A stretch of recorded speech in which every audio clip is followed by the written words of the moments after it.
This is Lucare Tiger. Do you read me? Oh, Lucare Tiger, to DC Eagle. It's Daddy. Hurry up and answer.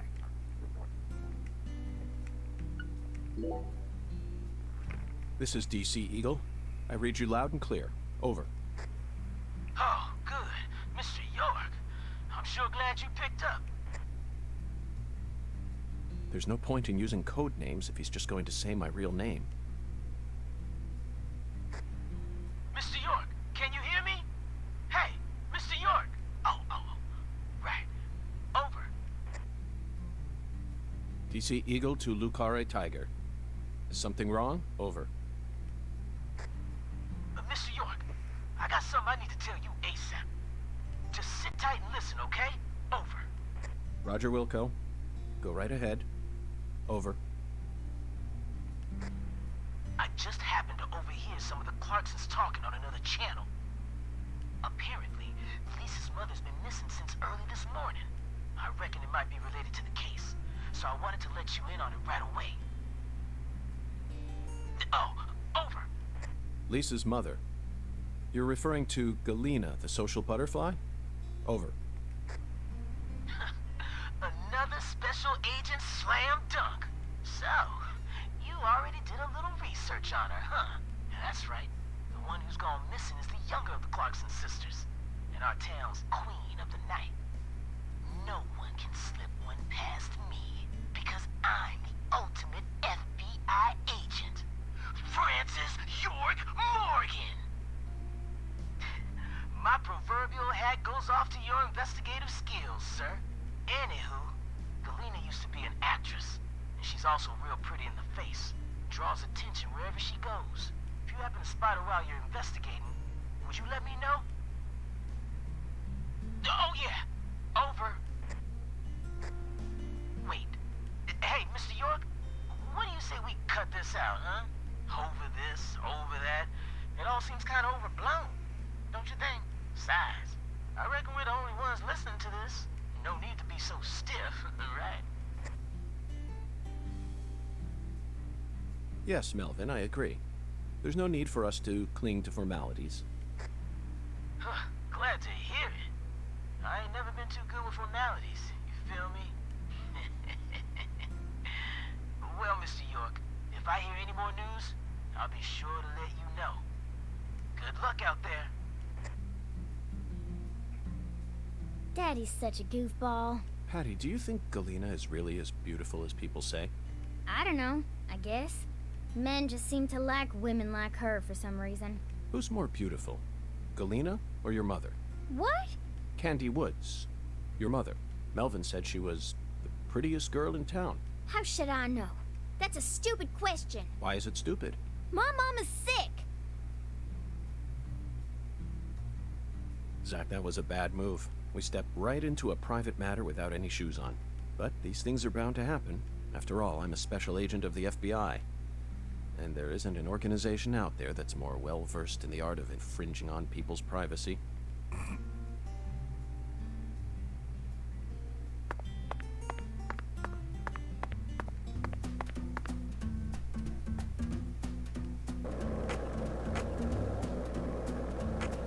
Welcome back to Deadly Premonition 2.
And who might you be?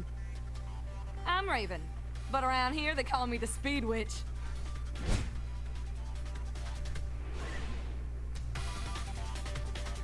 You're here investigating the lease case, yeah? And instead of a car, you're using a skateboard? For real? You've already become the talk of the town, you know? Anyway, I was just wondering if you needed any help. What's your name? I'm FBI Special Agent Francis York Morgan. Please, call me York. Okay, Yorkie it is. I'm actually testing out a new kind of business right now. And I was hoping you'd be down to try it out, Yorkie. What kind of business are we talking about here? I drive my customers to wherever they want to go, and once we get there, they pay me. Now that I think about it, I reckon it ain't much different from a taxi. Seems a bit strange to call it a new type of business, then. Only 'cause you haven't heard the details yet. Here, let me explain. I got a feeling that in the future, cell phones are gonna get more advanced. And people are gonna be able to just order taxis from their phones whenever they need to get somewhere. So I'm thinking, hey, why don't I just start a company that instantly sends out drivers to take folks from point A to point B? How? I want to make it so that anyone out there can just register on my site as a driver. I'm talking normal people, not pros. Then once we get a request, we'll just send out the driver who's closest to the customer. It'll be a hell of a lot more convenient than public transportation, and faster than any normal taxi company. I'm positive it'll be a big hit.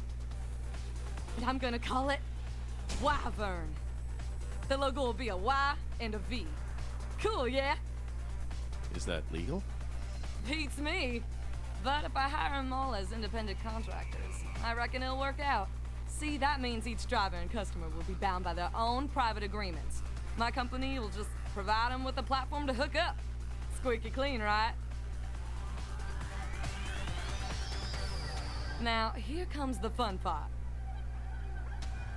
I want to help you get around while you're in our town, Yorkie. For a fee, of course. Keep an eye out for my balloons. Whenever you see one in town, give me a whistle and I'll be there. Why not invite me to use your site then? Why are you out here driving around? I'm still experimenting with this business model. My site isn't open yet, and I'm still trying to figure out what sort of fees will work best. So I decided to go find myself a customer to get a feel for how things will really go. Well, wanna ride? Zach, that was quite the spiel, wasn't it? This seems like little more than a scheme to make some pocket change from carpooling. What's new about that? Although it will be a bit hard for us to keep investigating here for days with nothing but a skateboard. What do you think? Should we accept her offer?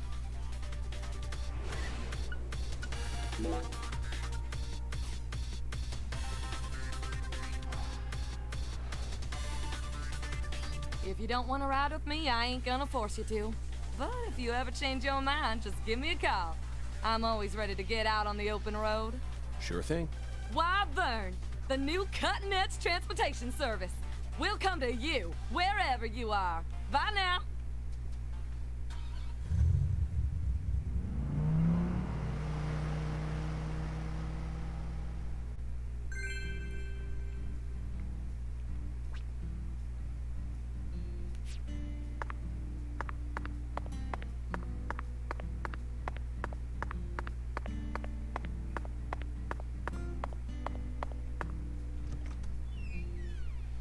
And now we'll talk to the bellhop, 'cause that should finish our shower quest.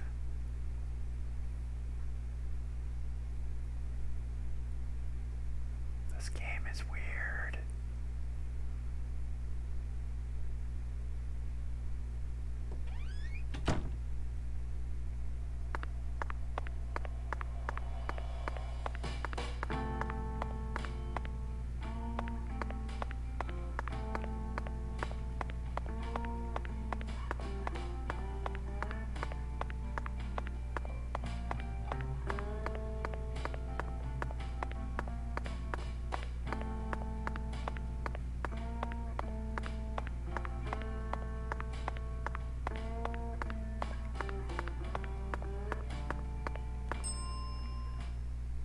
We always strive to. Our humble, bucolic town does have its in. Therefore, we decided. Great. Exact.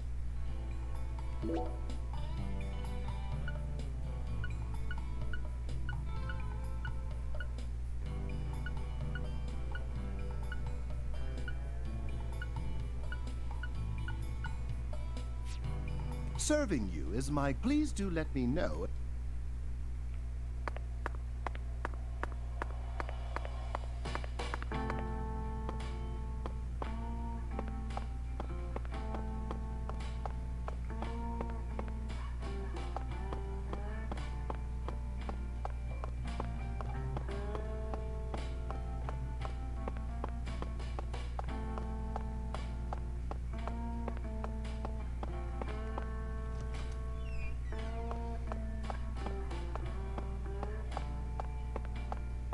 Hello there, mister. Need something?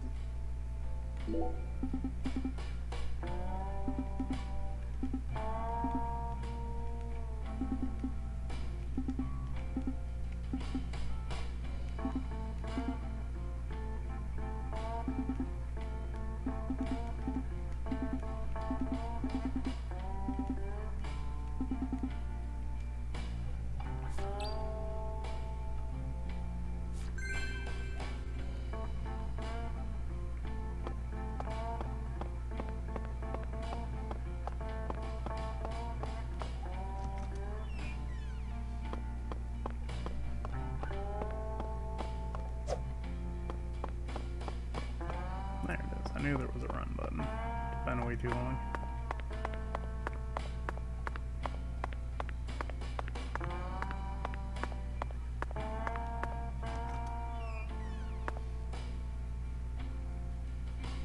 Whether it's a restaurant or a hotel, I'm sure you feel the same. Now this, it might even, remember, the art piece on display and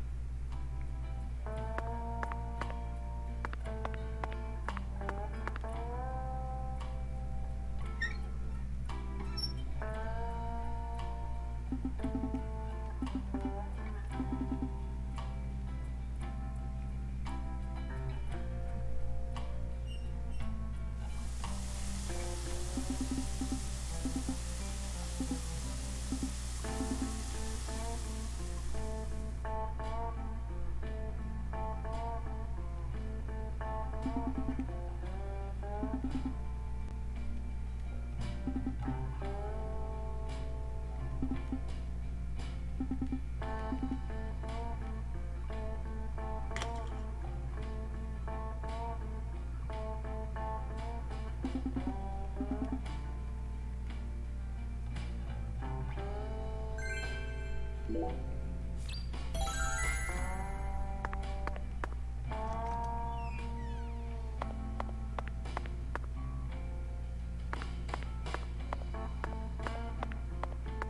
save that.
Okay, so it's too late to go do the main mission for today, so we'll just do some side quests.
Right now we're looking for killer bees and food ingredients.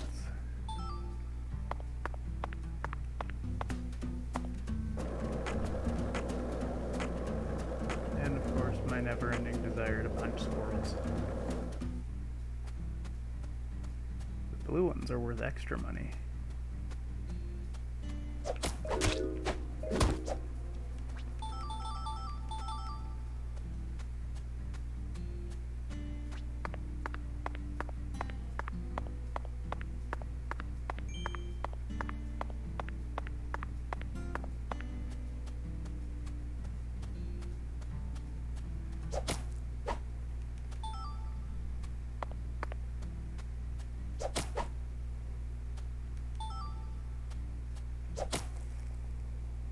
Hey, Caskin, how we doing today?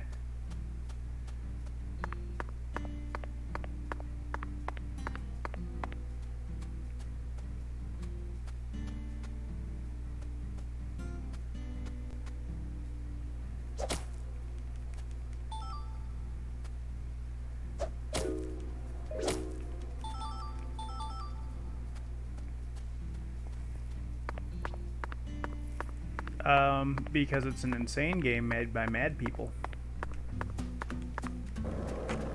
Watch me skateboard on the grass.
Right now I'm looking for killer bees because I have to get rid of so many of them for a side quest.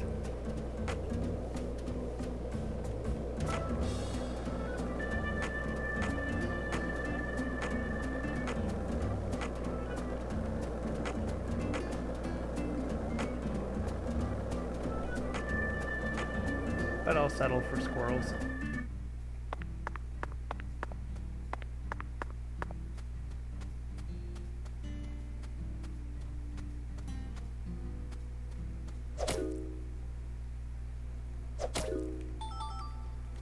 Hey, Agent York. Yes? Is that... Sorry, never mind. I think I was just seeing things. It hasn't been too bad. I was watching Evo for a while because they were doing Mortal Kombat and Skullgirls today. Kind of tuned out when they went over to Street Fighter V, so I'm not too big on that game.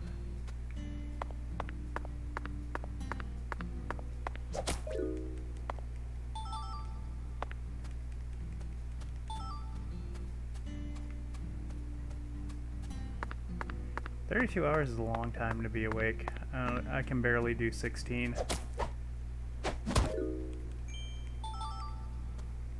Patty, what's that? That tree? Or the water tower? That thing.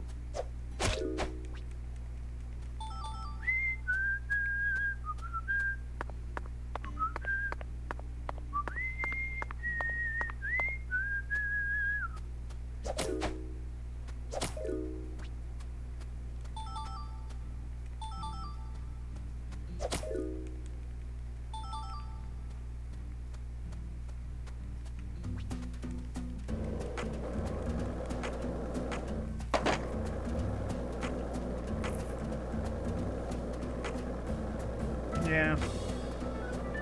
I had to do that a couple of times in high school. I do not miss doing that.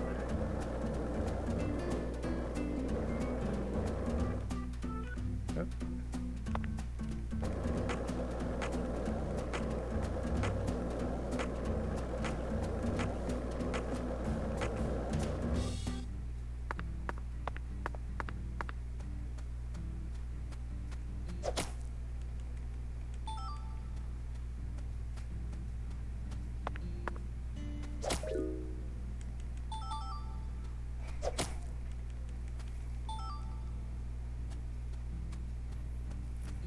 I respect that. That is a very good goal to have.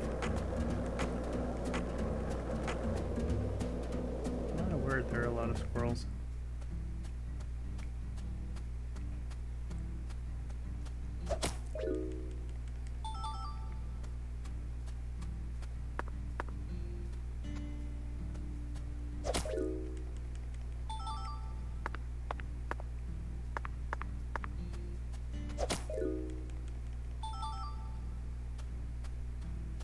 Okay, so you want to be careful to kill the squirrel if they steal something from you, because otherwise they will literally just disappear with it. The blue ones are especially worth killing because you get extra money for killing them. And yes, I have approximately $1,000 from punching and kicking squirrels.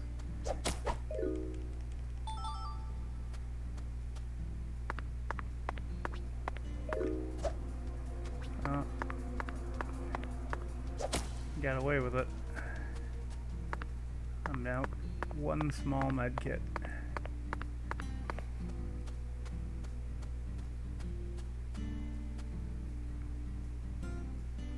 What the hell?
Again, Keskin, I'm sorry, I don't know. I've been playing this game now for about 6 hours, and it's just weird.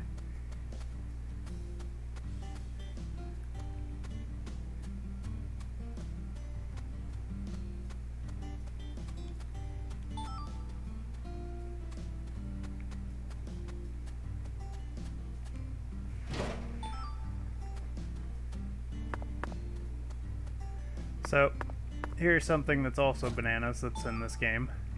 All this stuff that I'm collecting, this low quality string and various animal parts, is literally to make voodoo dolls. I'm not kidding, I promise.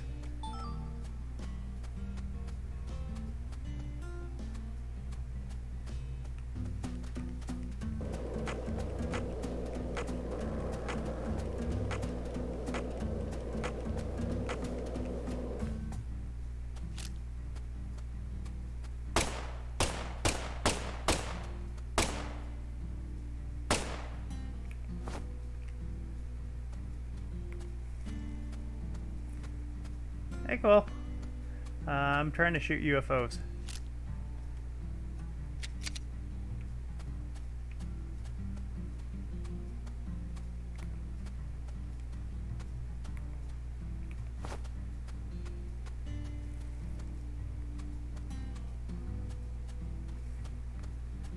Oh, Coco, I wouldn't spoil the mystery. If you'll give me a moment once I've dealt with this roving street gang of squirrels, we'll do some shoutouts.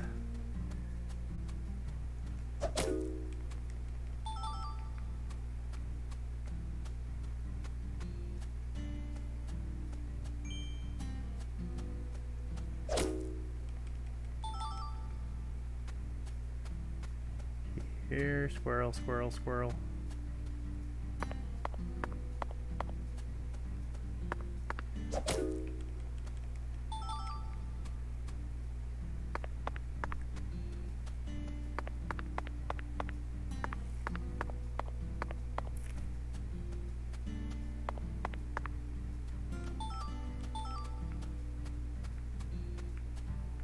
So I've learned that I have to look up now because apparently there's UFOs all over the place. I shot down. Yeah, there's one there that I can't reach. I think my gun's range is too low.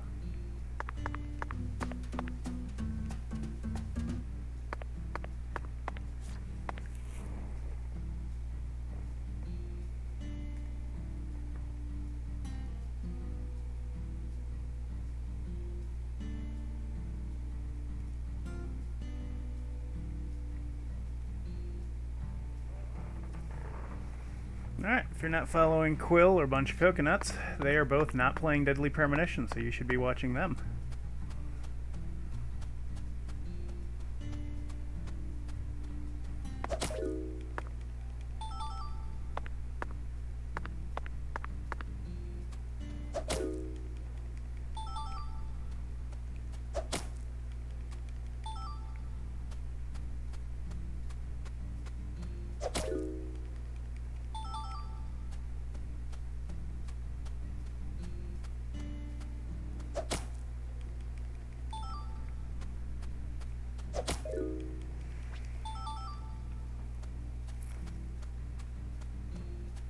Oh no, I think everyone who thinks I should play Deadly Premonition should play Deadly Premonition. I think it's an important object lesson.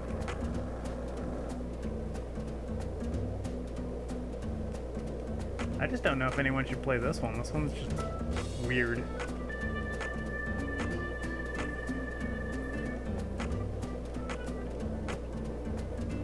That's fine. Coco will back me up on this. There are 2 people in a Discord that we're in that both think that Deadly Premonition is good because it's based off Twin Peaks.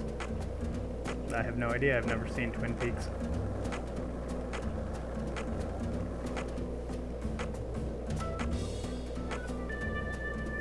No?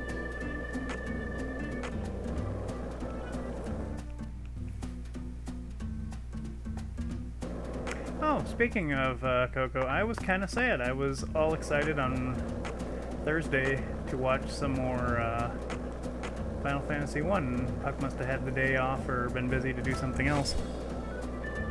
Twin Peaks is a TV show. It's apparently very odd in one of those ways that people enjoy. Like I said, I've never seen it, so I can't speak to it.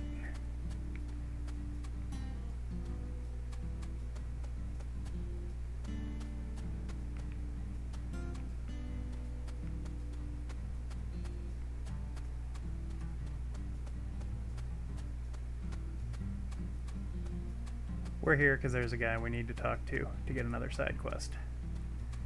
Because we can never have enough side quests.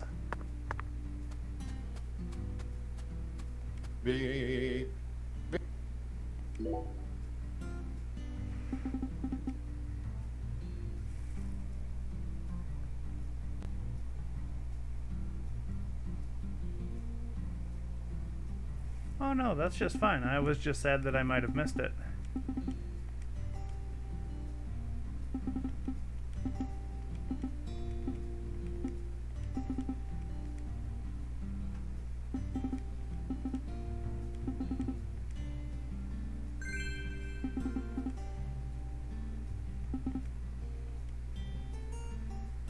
Okay.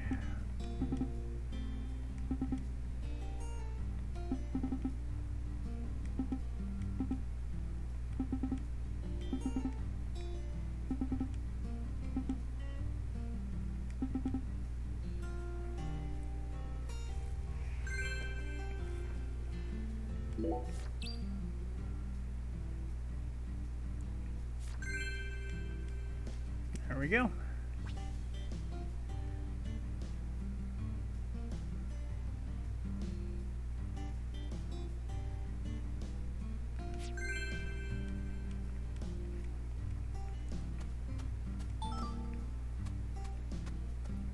We now have our quest to find what looks like the New Orleans Saints logo.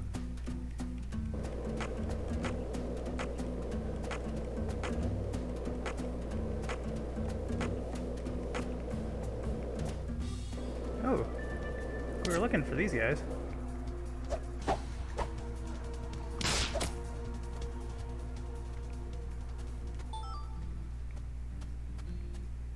I think that's 13, and we have all of our killer bees.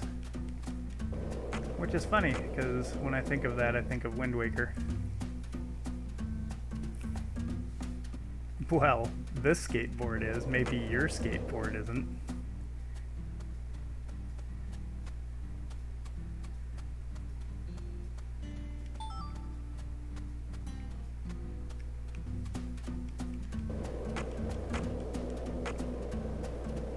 But effectively, since you guys are a little bit, I don't know if you were here at the beginning, but we have to kill time until 6 o'clock tomorrow morning. And yeah, I could just go to bed and sleep, but I have side quests I can play with. So, what do you think of him? Yes, I'm talking about him. Bunga. Is the skeletal gentleman friend or foe? Or does he merely exist outside the realms of either? Still too early to tell. But it's clear that he'll be the key to uncovering this case's mysteries. That's what my soul tells me. By the way, Zach, Hungan feels very familiar to me. You might even say he reminds me of someone. Yes, I think I see the connection now. A cheerful, wise, yet also mysterious African-American who appeared in a variety of different films. My mind must be overlapping him with the skeletal gentleman. Do you remember his name? Ah, yes, that's it. Scatman Crothers. In 1980, he played Dick Halloran in The Shining. And in 1983, he was in The Twilight Zone. He played the man who invited all those elderly folks into a strange new world. I knew it, Zach. There's definitely a connection here, but he's a bit too old. Scatman's more of a sage character. Our skeletal gentleman is a little younger, isn't he? Yes. They have different body types, but what about Forrest Whitaker?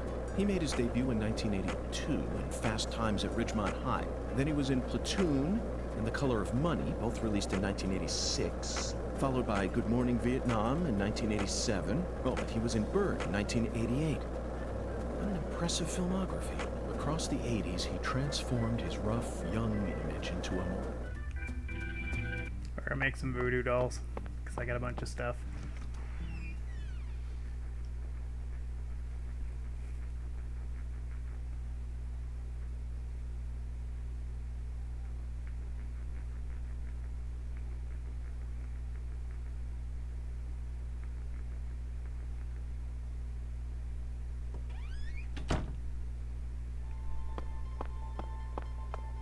Mihala. Verily.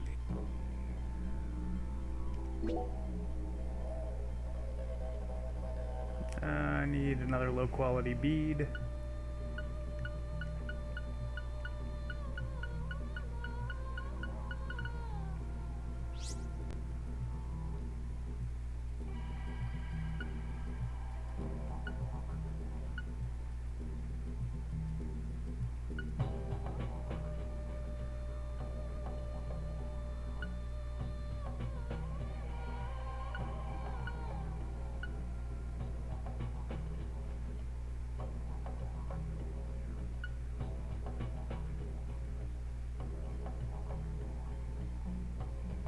This doll apparently boosts our beard stat by 3.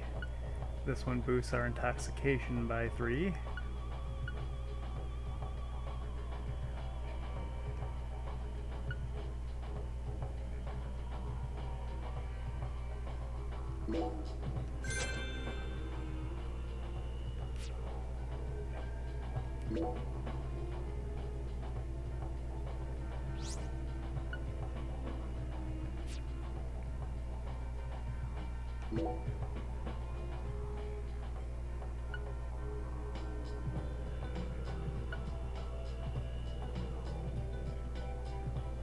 And this is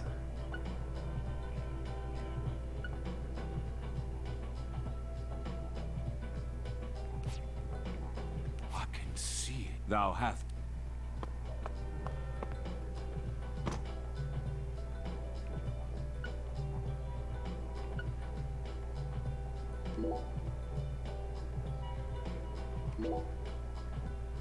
okay, that's the only one of those that I've got.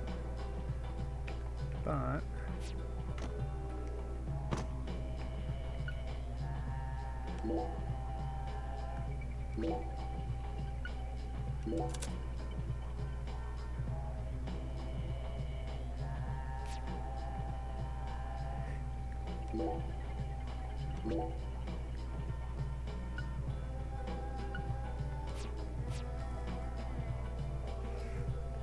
have fun at work.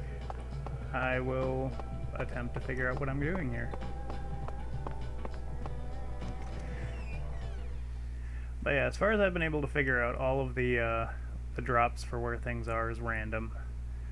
So the items that I need to actually get stuff would be a bit more difficult to find if I'm looking for something specific. So that's why I've just been kind of picking everything up I can find.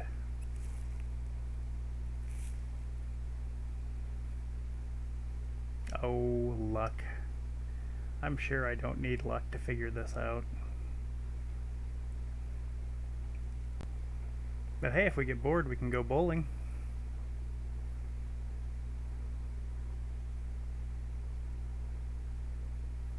I unlocked that yesterday, or last week when I was playing.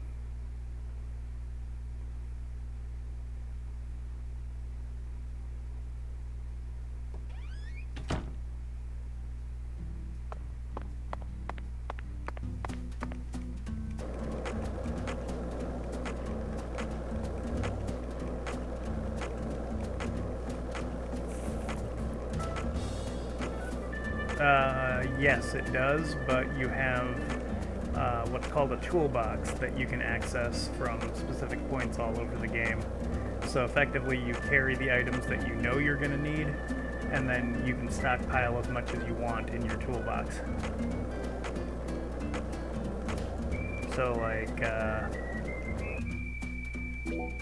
my inventory looks to be 3, 6, 9, 12, 15, 18, 21, 33 items, and then I can put anything over that in my toolbox to get to later.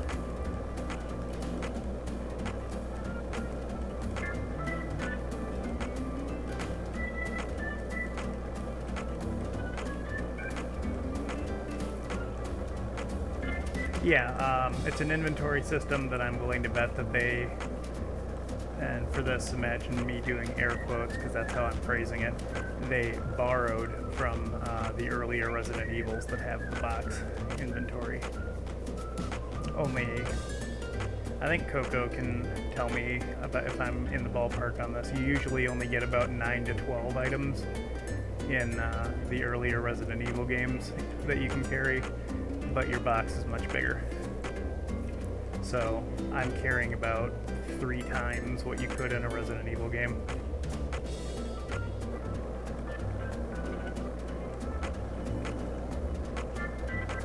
Yeah. Oh wow, look how much bigger my health got since I put on that charm. Oop.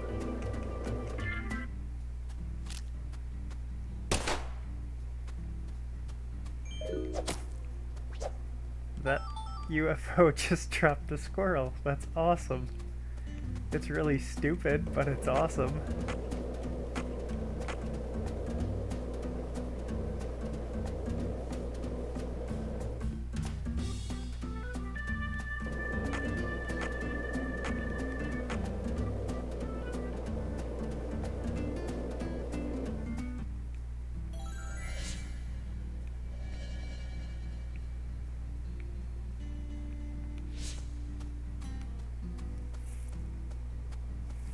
I can't do any tricks yet, Orange. I'm really stupid and don't know how.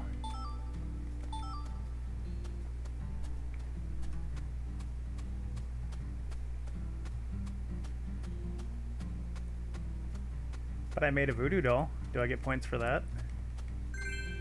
There we go. That's what we need for our side quest. Oh, this'll be fun.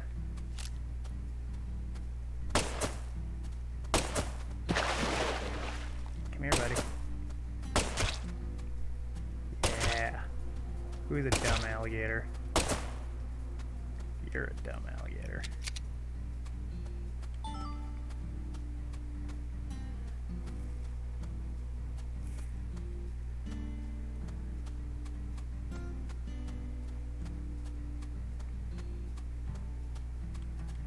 But yeah, that's the random garbage I'm picking up right now, is all stuff to make voodoo dolls with.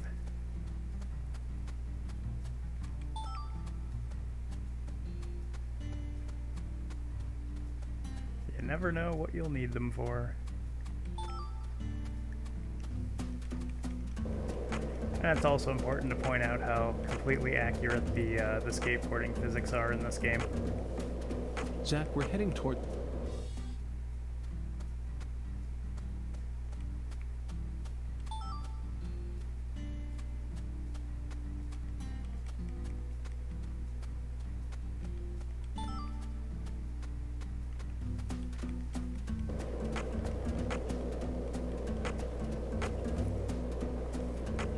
Alright, so now we get to go back to the diner and give the lady there the first ingredient.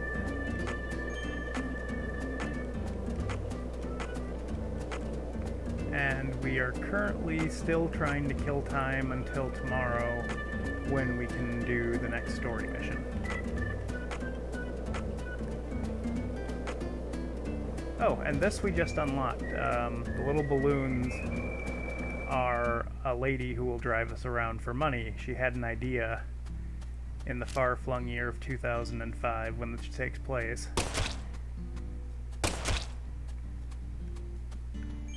for a cab company where you can use your smartphone to get a hold of people, and then they will come pick you up and take you where you need to go. Yep. The best part is it was about a 5-minute unskippable conversation, which is kind of what I've started to expect from this game. I know.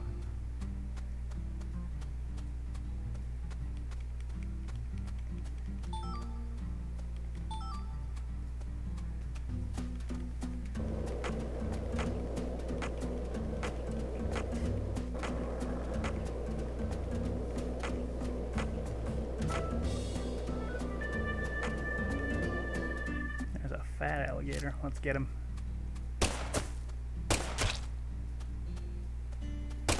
Yeah, come on.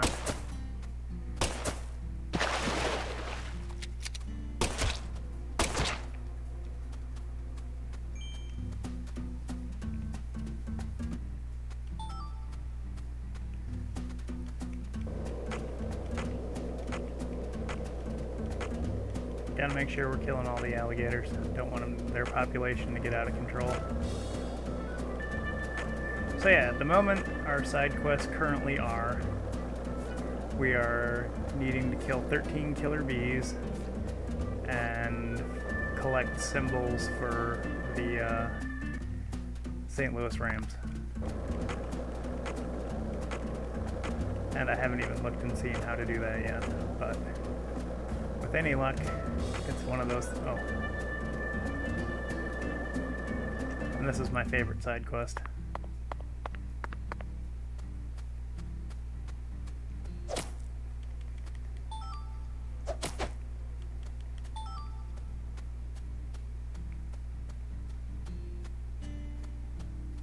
The blue squirrels are worth $8.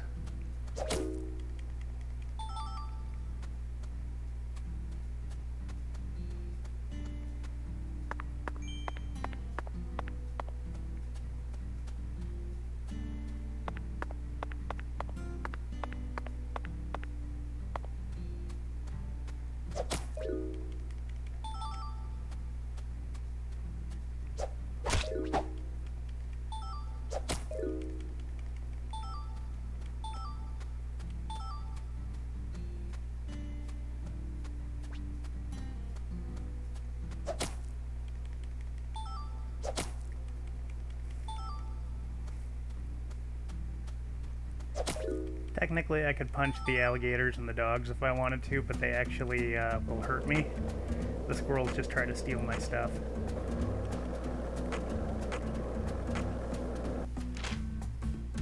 Okay, so we are on the right road. We are heading to the diner. I reserve the right to get distracted if I see more squirrels.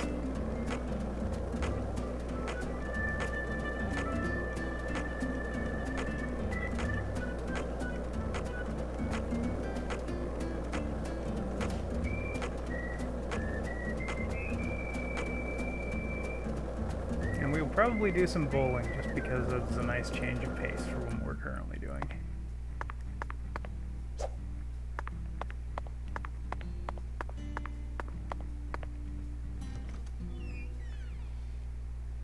And I turned up the game sounds, so if you are unable to hear the, we'll do another air quotes here, dialogue, please let me know and I will gladly turn it up so that Francis York Morgan can talk instead of me.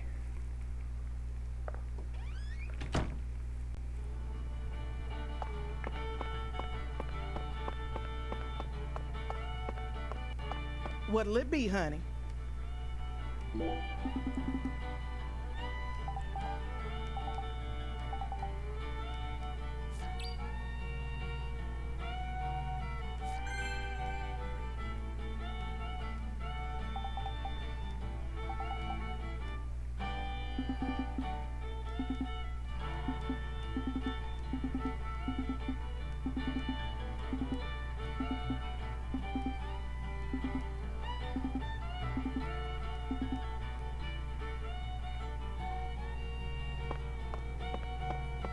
Okay, so this is the bowling minigame.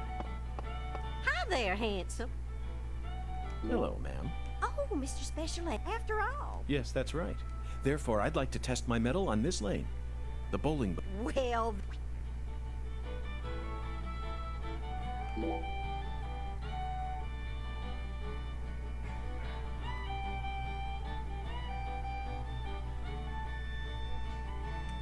Oh.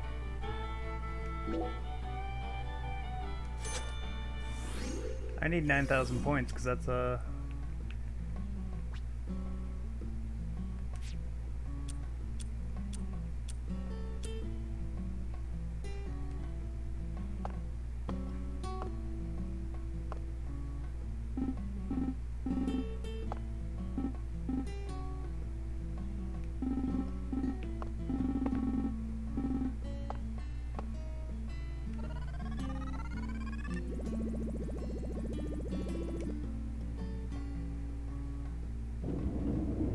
Alright.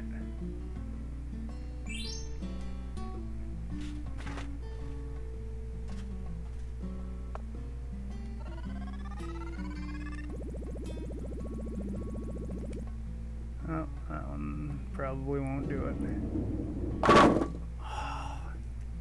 Nice.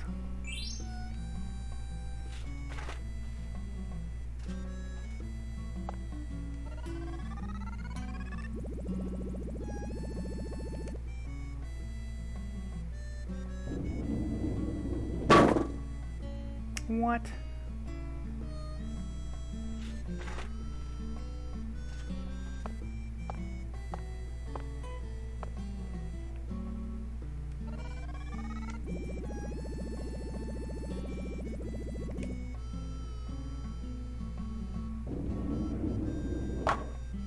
Oh, well, at least I got a spare.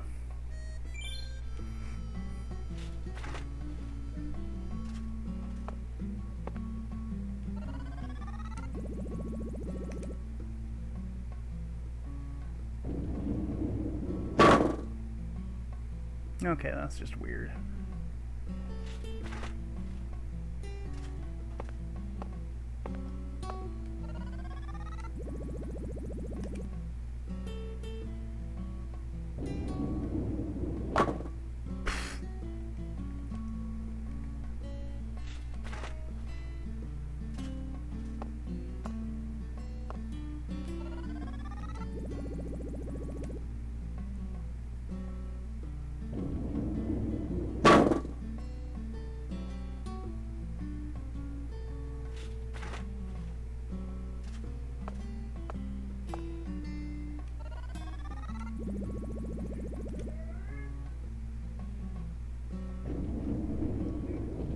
Oh, a little too much curve.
I don't think I'm getting that split.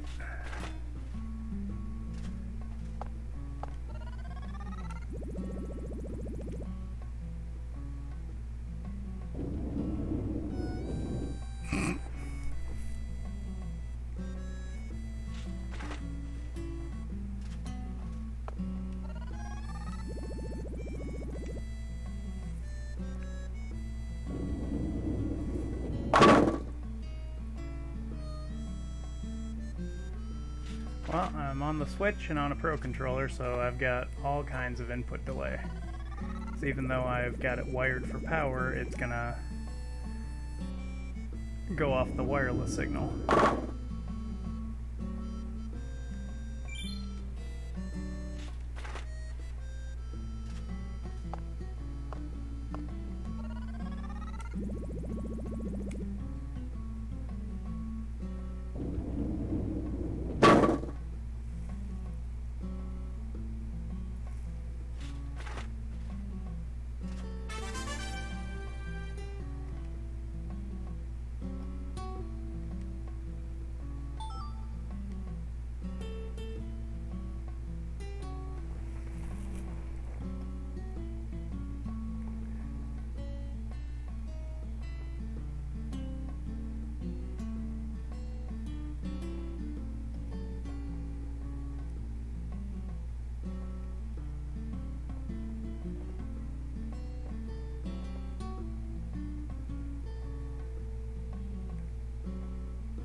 By the way, Mrs.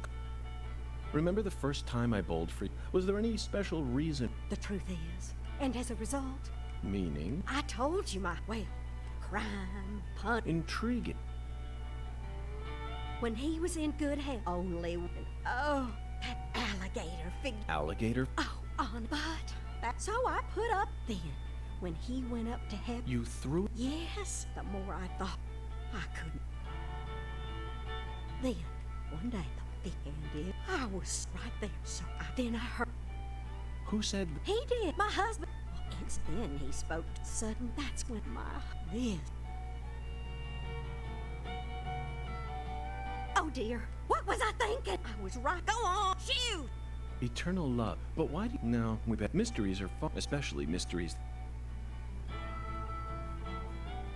Hi there, well then.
I honestly don't know. I was trying to look it up to see if there was any kind of a guide for it, but...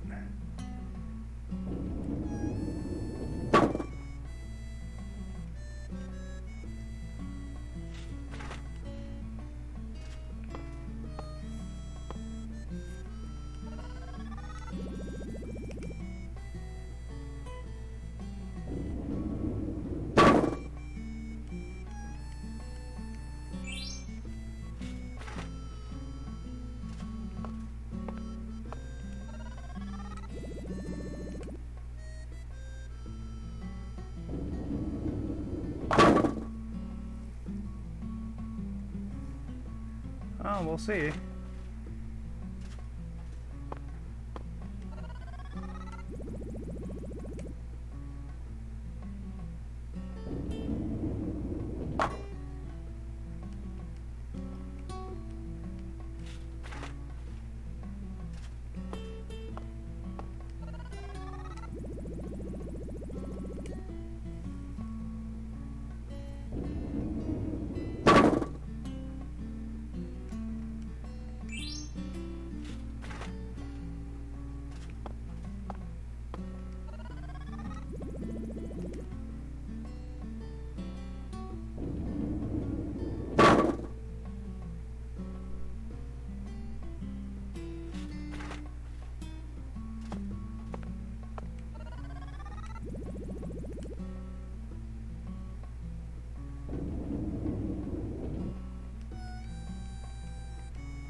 Idea.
Oh, there are voodoo dolls for bowling.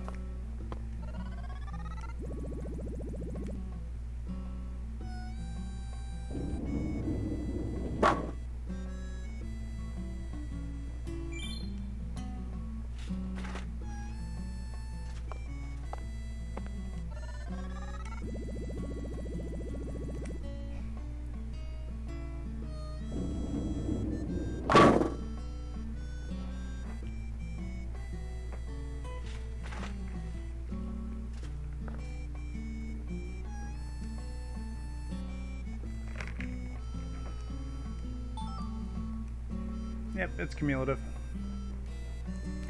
So I'll do a couple more games.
Keep working hard and never you.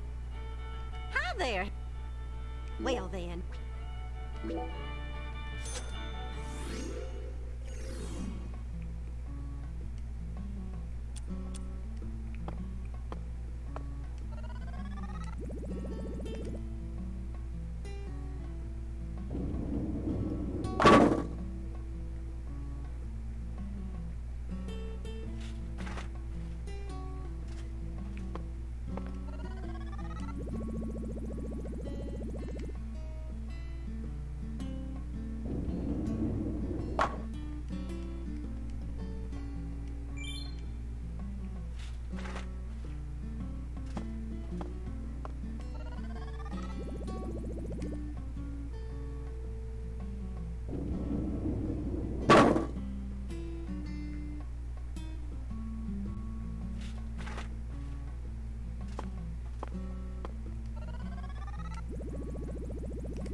So here's the thing that is interesting to me, and that is time actually passing outside while I'm doing this?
just missed it.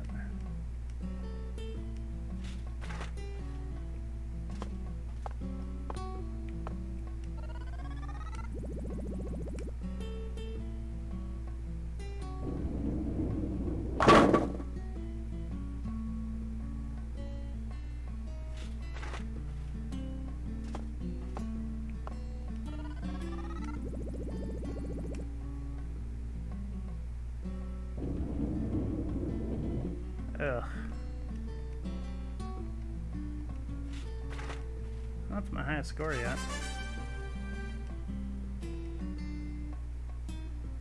Let's do one more.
Boo.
honestly don't know. I'm not sure how it works in this game. We'll have to check after I'm done bowling.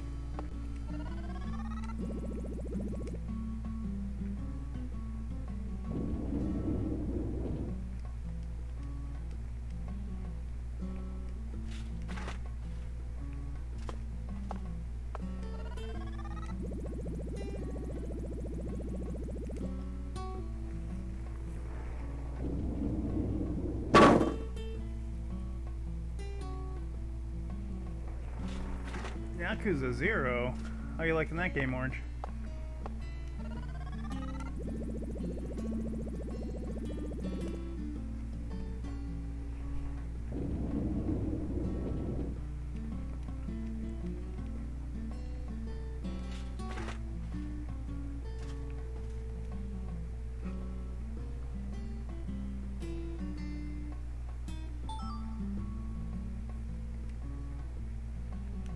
Keep working hard and never forget you.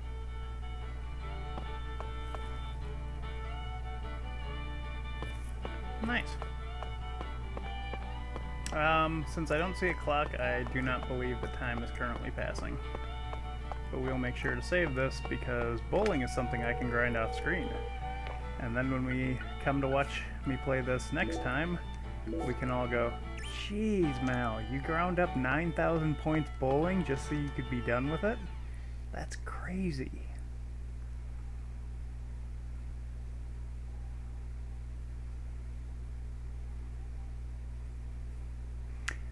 So, Orange, have you seen this game played yet? Because I'm curious if you've seen all of the changes that are between this one and the first one.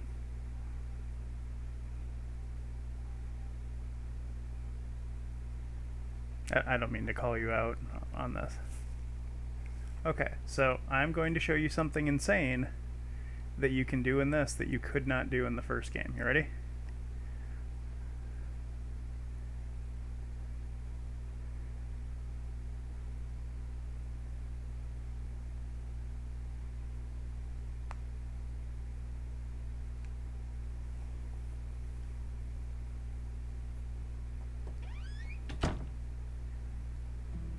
Yeah, no time passed in there at all. So, we bring up our map, and the game wants us to go to Alexis's house. So we go boop, and now when we look over there, there's a waypoint on the map.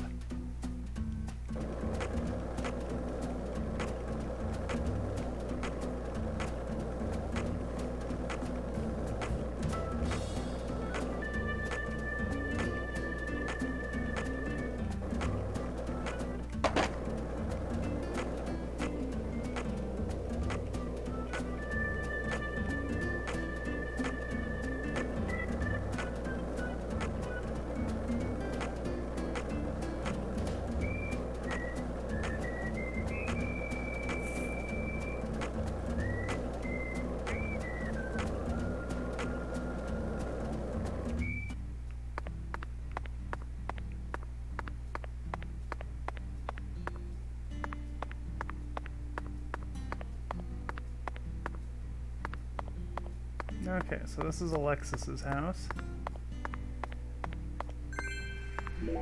And that is the item she wanted from us. I don't know how much of the first Deadly Premonition you played, but it reminds me a lot of the song that plays if you actually get York's car back.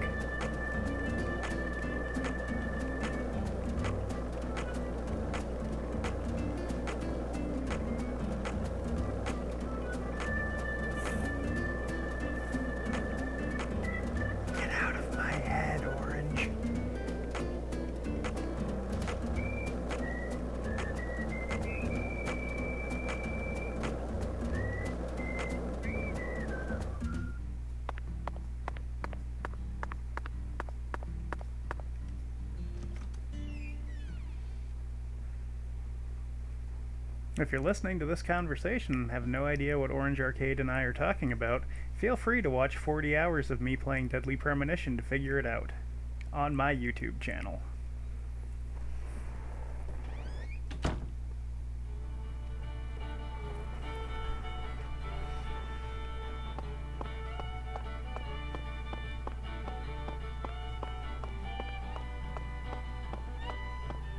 What'll it be, honey?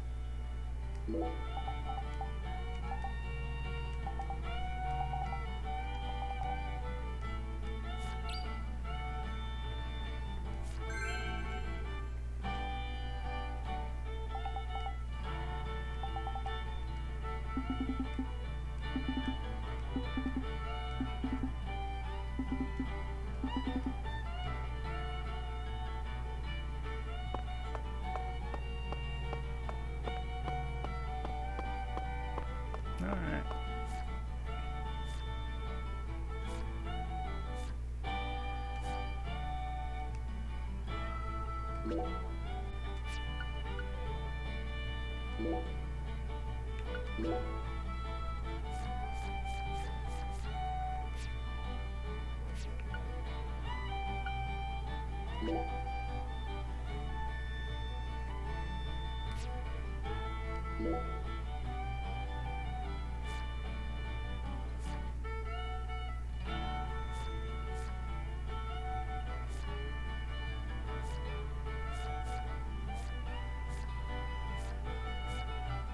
Well, this is something to do. Let's go play with the Genesis album a bit, since I gotta kill time anyway.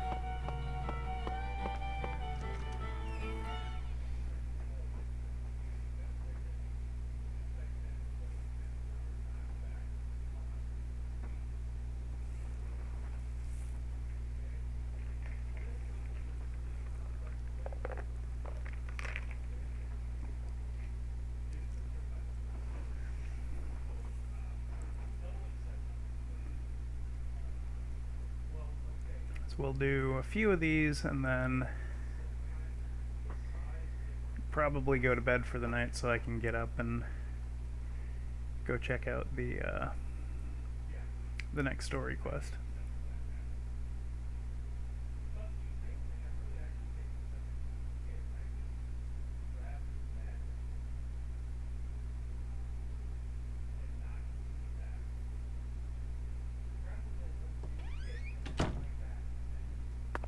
Because the first one's the hotel.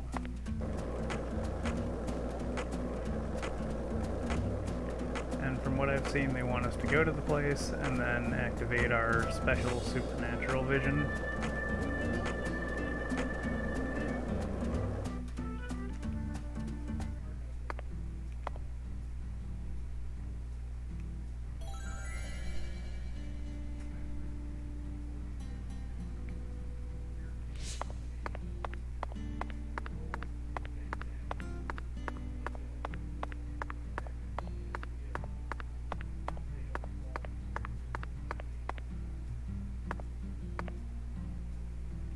Anyway.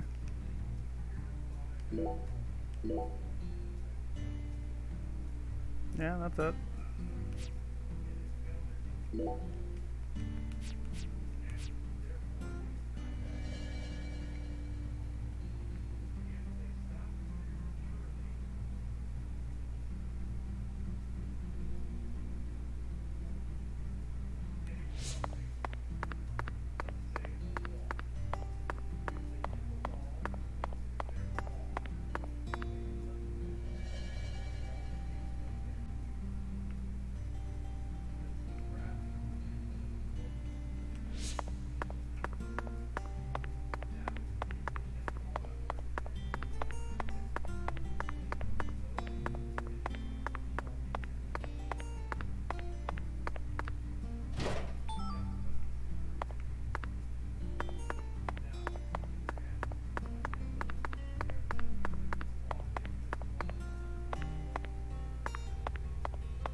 I'm confused. I might have to look that up, see how that works.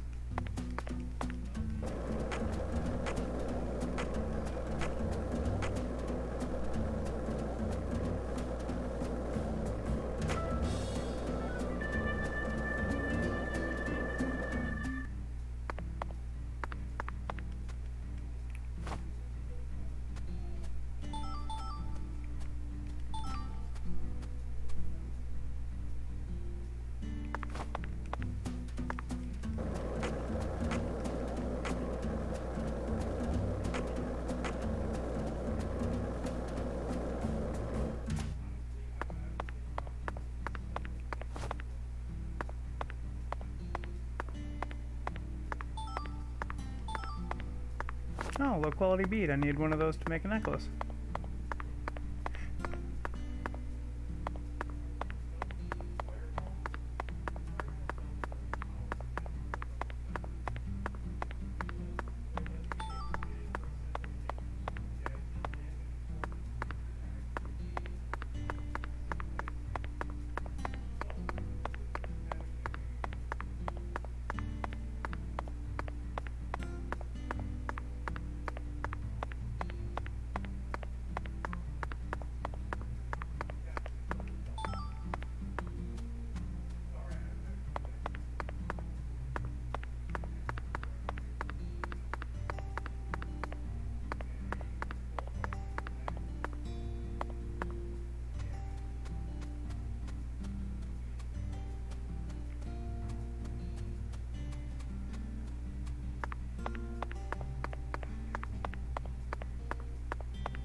Okay, is it actually a thing, or... Hey, let's chat.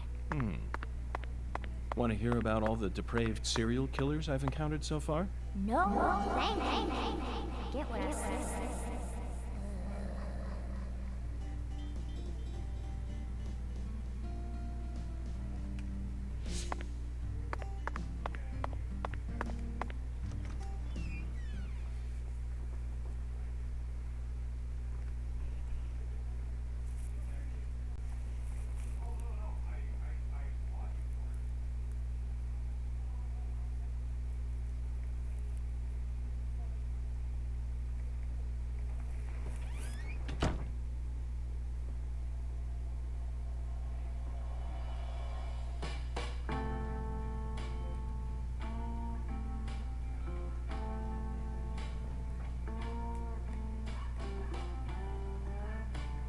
Oh, holy crap. It's a raid by Damn It Chris.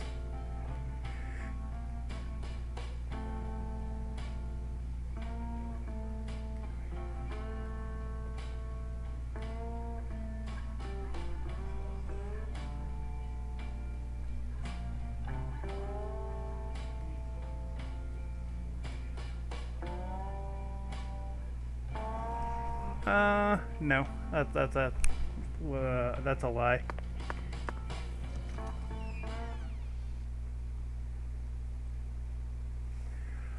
You missed bowling. We did bowling about 3 or 4 times. I need to get 9,000 points. I have around 600.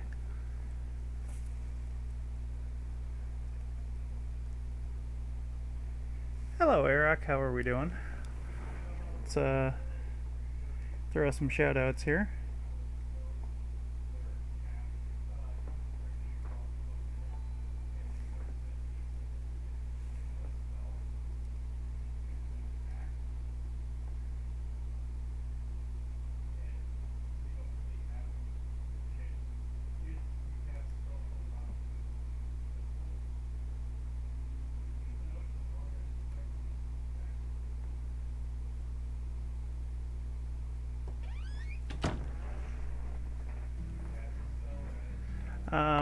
I already shaved because it's 2 in the afternoon, and I generally only do that in the morning.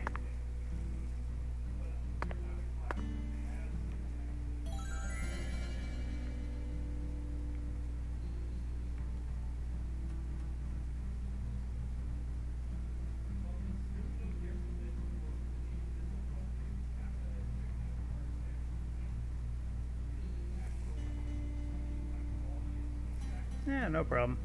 What we're currently doing now is I have a side quest to find Fleur de Lis. And the album that I have says that there should be one right on the front of the building here.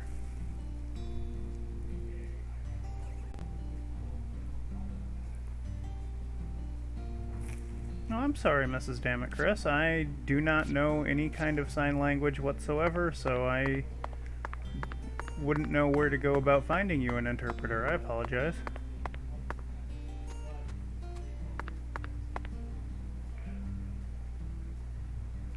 Oh, I'm out of that. Anywho, I have to apparently go kill time until my See the Supernatural recharges. So let's go find some killer bees, hopefully. Because I need to beat some of those up.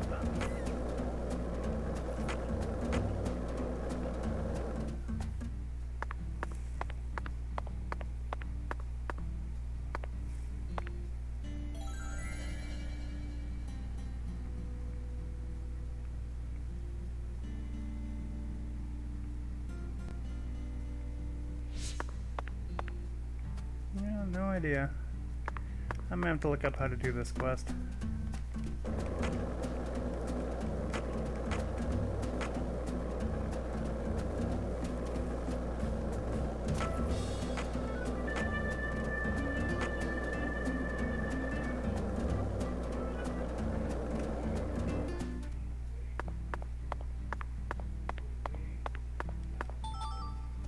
Okay, those of you who are fans of squirrels, avert your eyes. Oh, never mind, these are wild dogs. Those are fine.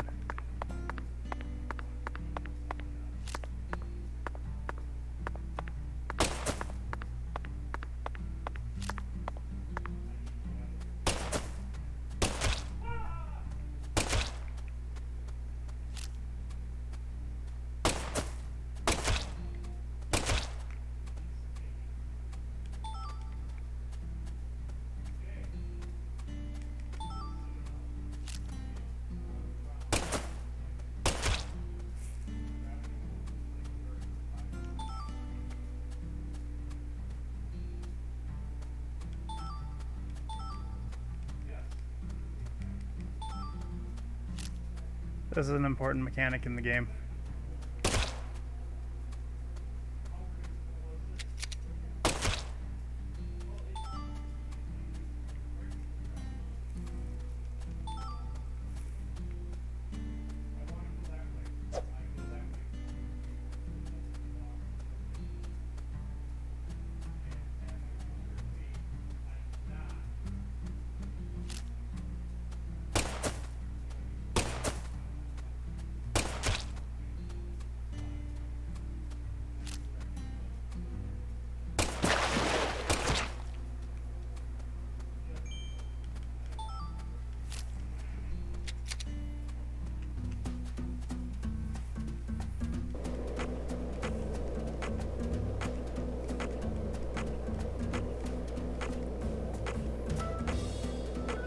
MDK should be okay for a bit here.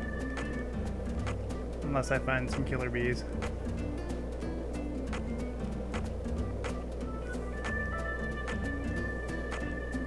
No, nobody has to get out. Everyone is welcome here. Unless you like this game, and then we'll have words.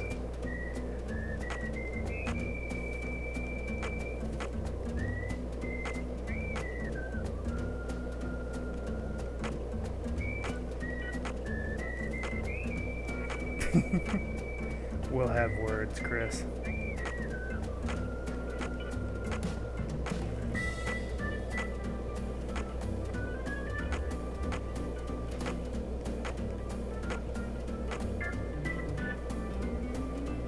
So, this is where the story quest is, but we can't do it because it's the wrong time of day. Okay, that was kind of cool.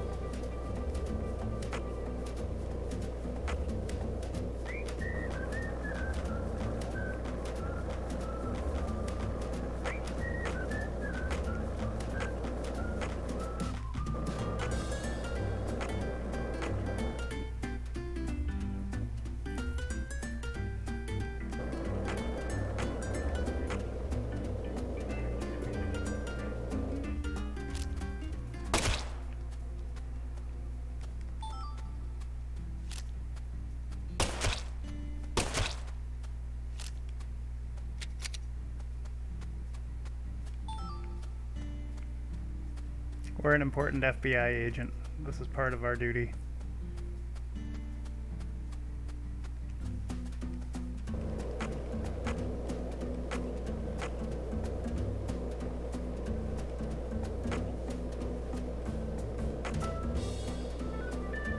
Oh, there's some squirrels.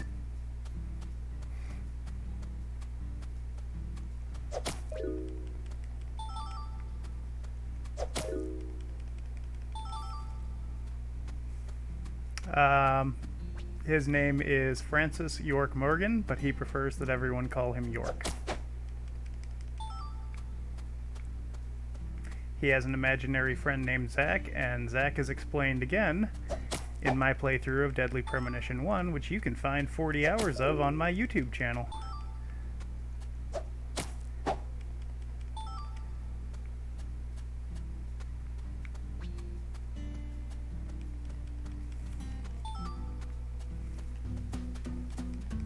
Yes. Once I'm finished with a stream, I just dump it on YouTube. I don't edit it, I don't do anything with it.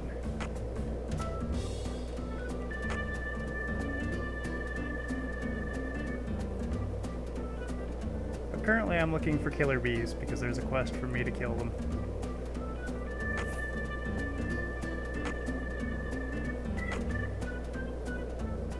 Oh, you think it looks great? Check this out. So this is our little girl sidekick. That's our little girl sidekick despawning and respawning because the frame rate can't handle me running at the camera.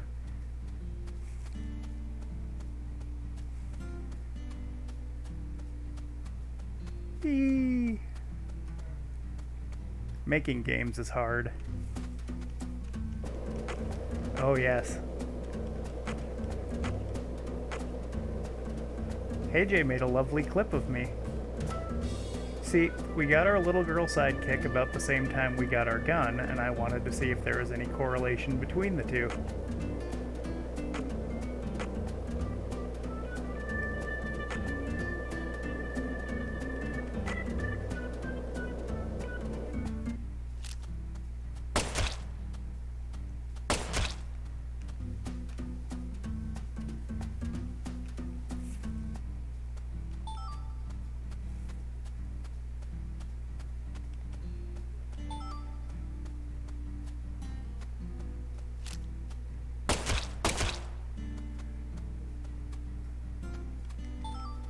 Don't worry, it's just a tranquilizer gun, it's fine.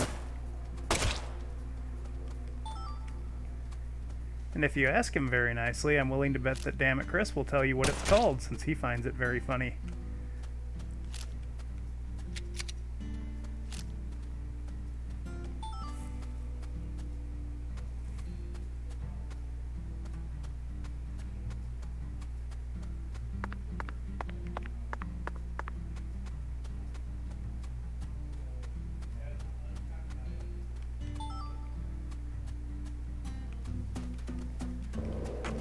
effectively, we have a ticking clock that tells us when we have to do certain things.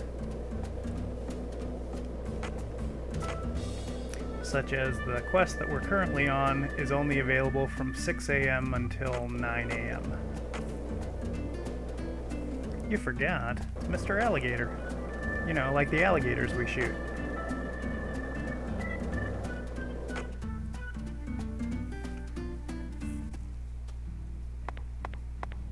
No problem.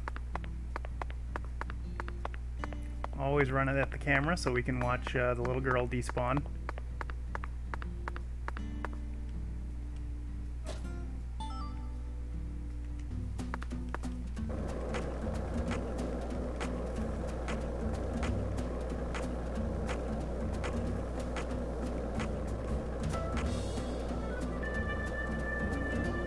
There's a lot of trees here. Hopefully there's some bees in one of them.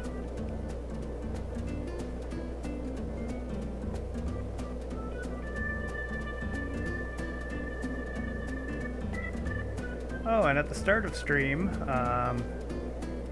Chris made a clip of this for me last time, but I ran into a group of about 3 UFOs.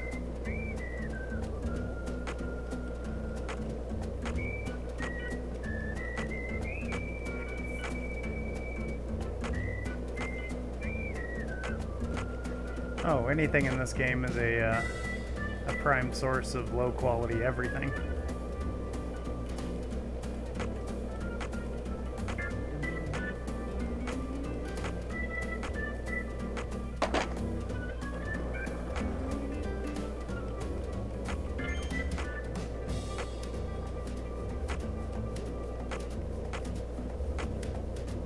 And I forget, I think I started this game with like $200 or $300 and we're up to over $1,400 now.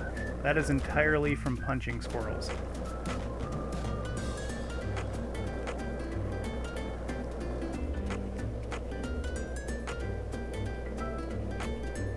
If you were not aware, punching squirrels is a very good source of income.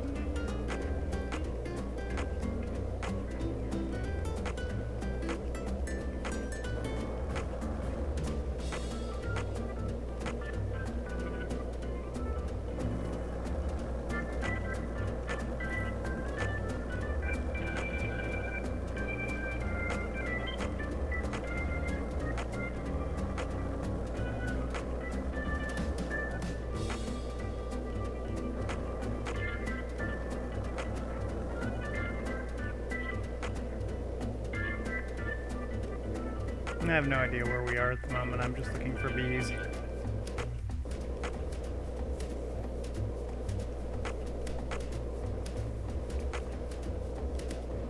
Hey now, let's be nice.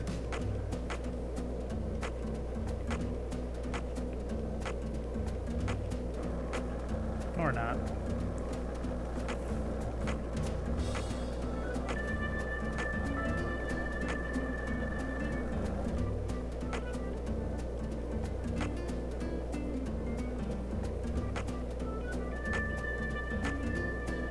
Okay, I think the bridge supposedly had one of those things on it too.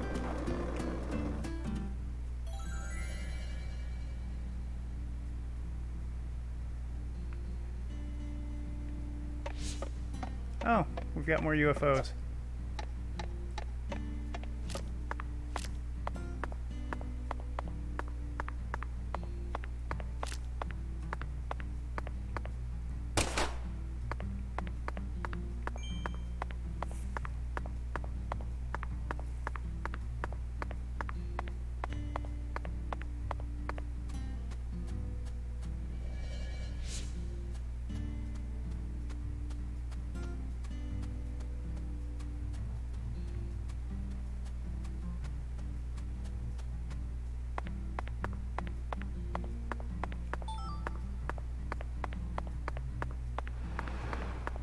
I think that car was gonna hit me.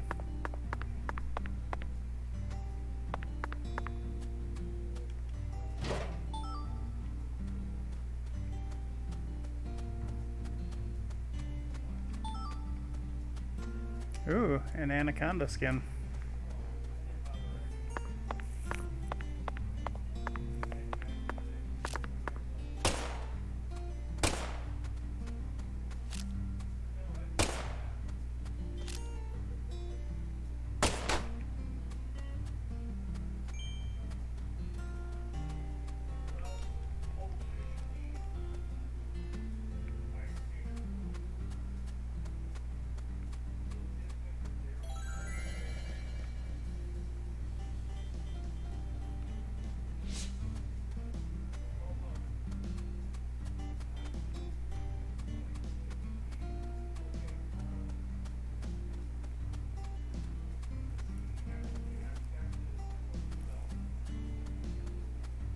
Oh, how did your eating contest go?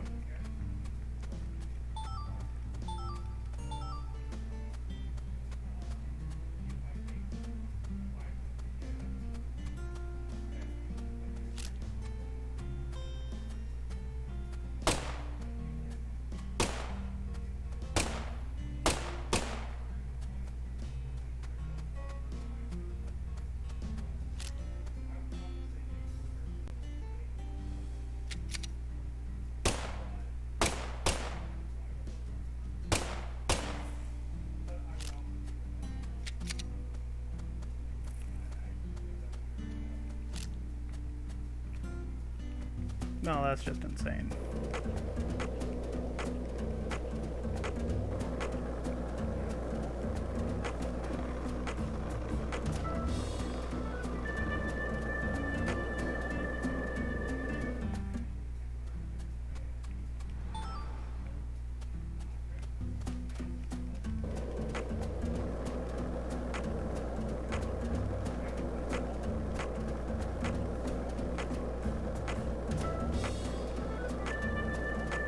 Alright, I'm gonna go to the store at the police station to buy some more ammunition because I'm running low. And then we will probably skip ahead to tomorrow to do story quest.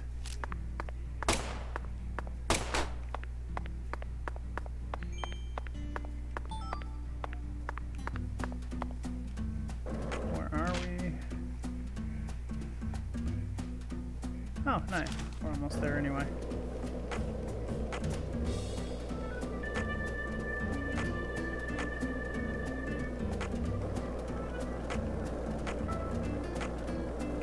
This is the Deep South.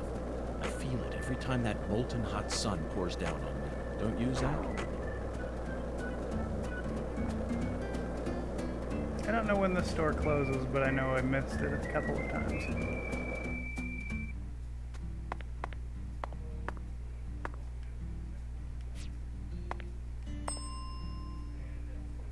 Okay, hold on.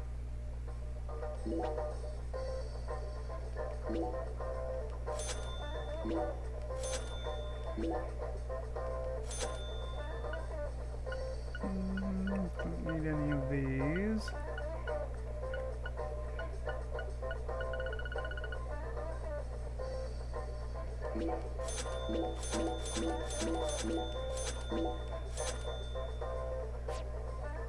You ever need anything? I should probably sell some of my squirrel tails. I've got a bunch of them. Okay, hold on.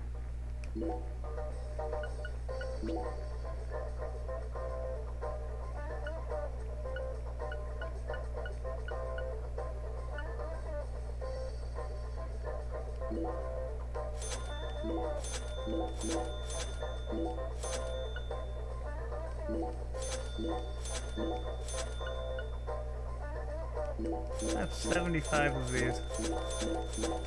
That's absurd.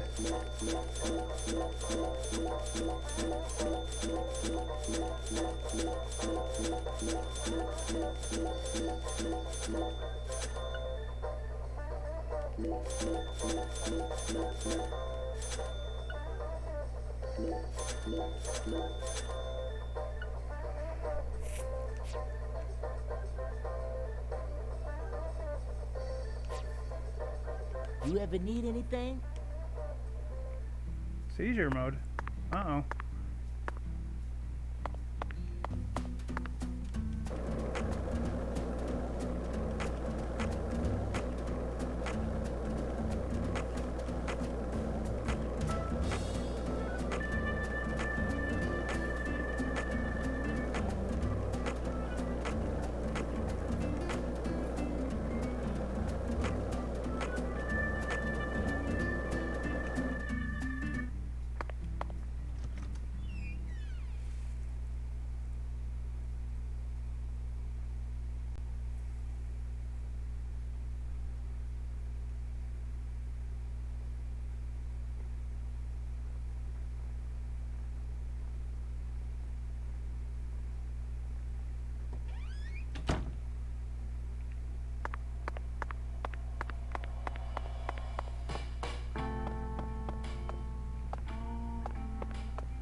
Nah, not really, but remember, I haven't done any story missions yet.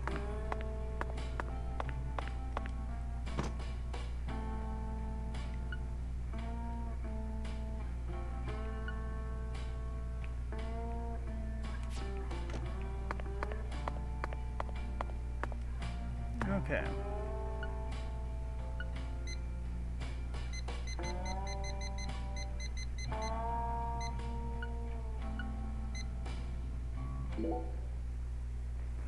Okay, so we sleep.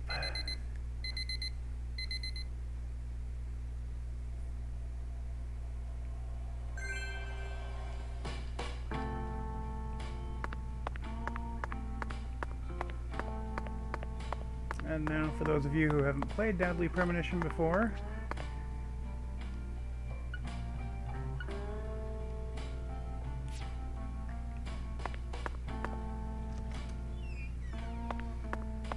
I'll take a shower.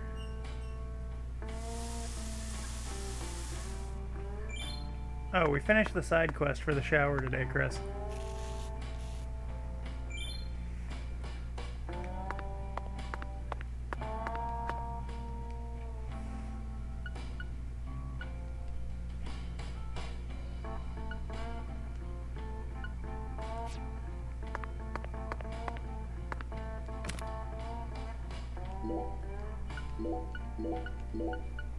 Okay, let's see here. 1, 2, 3, 4. Probably get by with 240 rounds.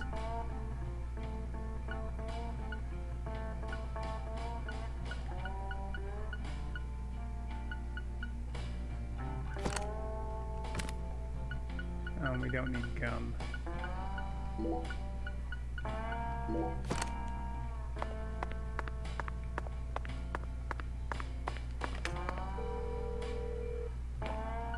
Alright, so we are off to do a story mission.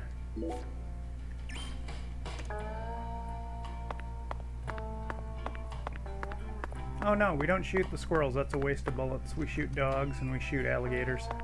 Squirrels we can punch to death.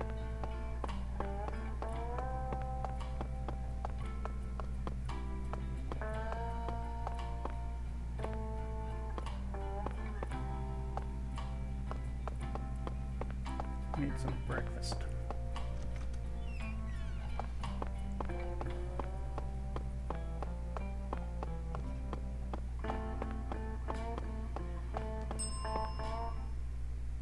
My restaurant serves the real deal. Did I hear wrong? I thought that Cajun... Why would you go out of your... When I was a youngin'.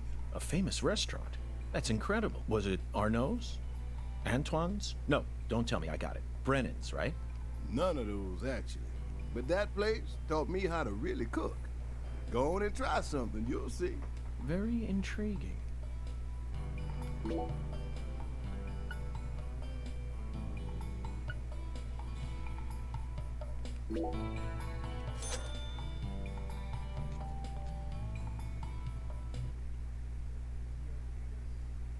By the way, something that Hey Jay learned recently is if you don't eat and your hunger stat gets too high, you will That literally food was unbelievable. lose health like you're poisoned. I see you... Now you just trying to embarrass me, mister. I still appreciate it, though. And you must have undergone some rigorous training in order to gain such refined technique. You put so much care into preparing everything just right. And your manipulation of that low-temp flame in order to bring out such a pleasant fragrance... simply perfect. This is true Creole food. You have to tell me now. Which famous restaurant did you train yourself at? Come on, chef, we need to know. Zach and I are begging you. You drive a hard bargain, mister. All right, I reckon I can give you a hint. Really? Oh, just a hint now. Fine, we'll take it. Just say it. It's the restaurant that serves the most famous fried chicken in all of Louisiana. Popeyes. Crispy, crunchy. You know what I'm talking about? Bonafide fried chicken. No, you can't mean... Oh, yeah. I'll bet they worked you pretty hard. Mm-hmm, you betcha. So that's how you acquire the mental fortitude necessary to cook such amazing food. Oh, my time there taught me just how tough city life really is. Amazing. Zach, did you hear all that? That's an incredible story, David. You really are a true chef. Both Zach and I have given you our official approval.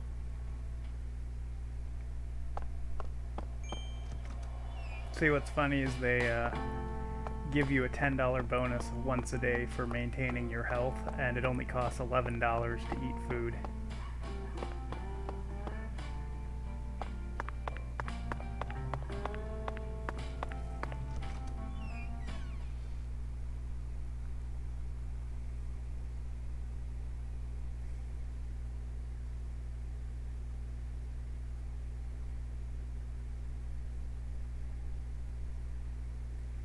By the way, if I missed you for a shout out, please give me a heads up so I can, or hey Jay can if he's still around.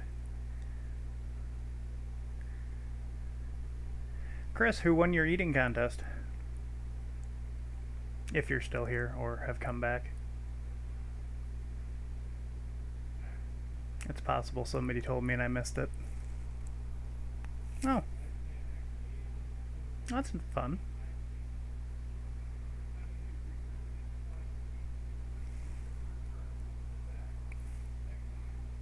Okay, you ready for the funniest joke of the night? Here's the funniest joke of the night.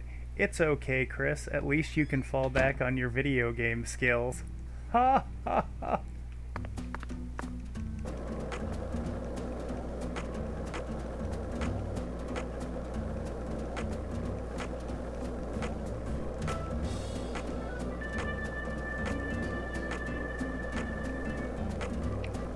Oh, you're welcome.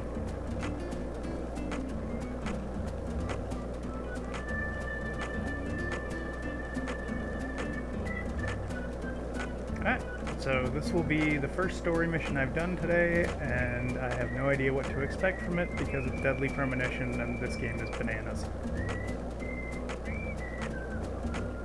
Zach, you're a coffee person, right? No sugar, only milk.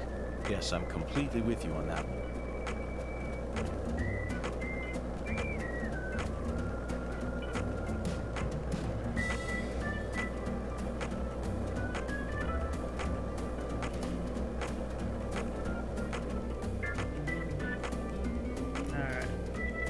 Under the bridge.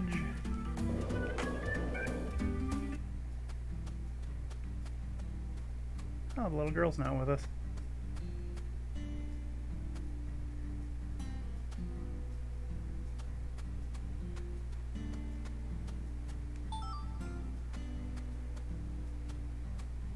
Looks like a case of bad timing, Zach. Let's come back later. What? Oh, it's 6 to 8, not 6 to 9.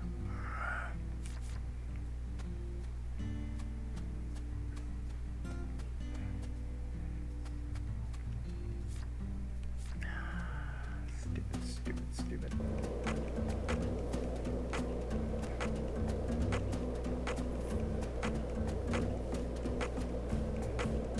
That's my bad.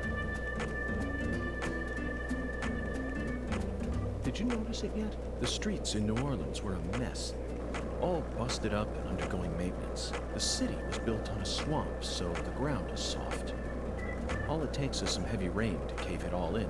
There were also a lot of places where large tree roots were pushing up parts of the asphalt and the sidewalk. Those bumps were dangerous even when we still had our car, remember? But this town is different. The streets are all paved so cleanly that we can skate along them without a care in the world. And there's hardly any trash or graffiti to be found anywhere.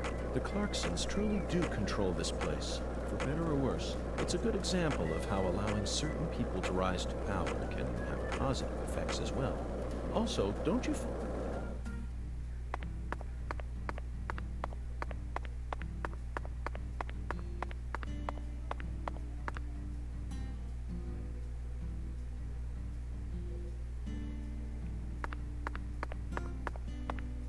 Apparently she waits outside the hotel for us.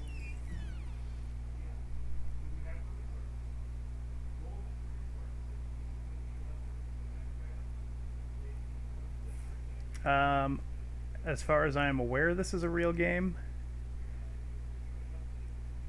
At a certain point, I would not be surprised to see Rick Astley show up and have Francis York Morgan do a music video with him.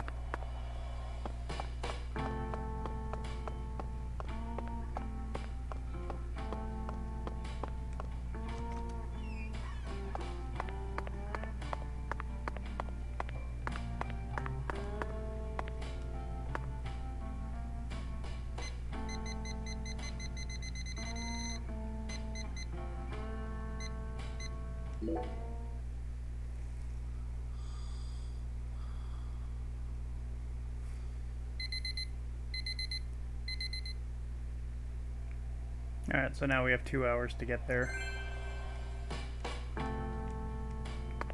Alright.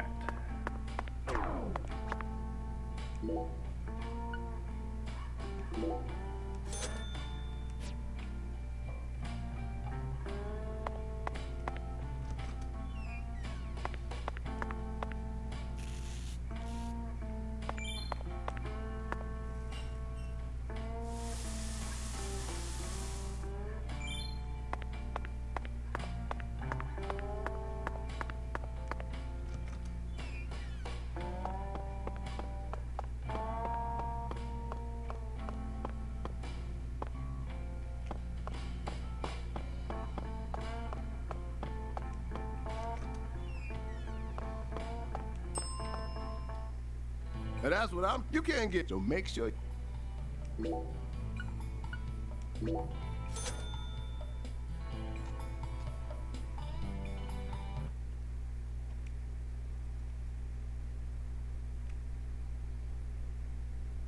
Thanks, miss. Next time you.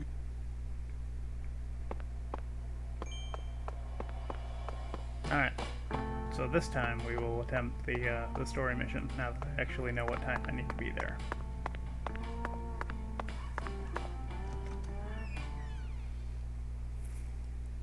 You've seen the action sequences. Don't you remember those squirrels we punched and those dogs that we shot? Good times. If you're referring to the Demon Nightmare sequences, we haven't done any of those yet because unlike the first game, which starts with that, this one has 2 hours of talking followed by randomly wandering around.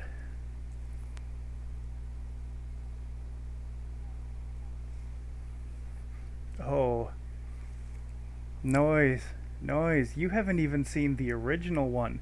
This one is the 10 years later, plus all of the things that they learned making the first one. You need to watch some of HeyJ's or my playthrough of Deadly Premonition 1. It came out in 2010 and looks like something that runs badly on the PlayStation 2.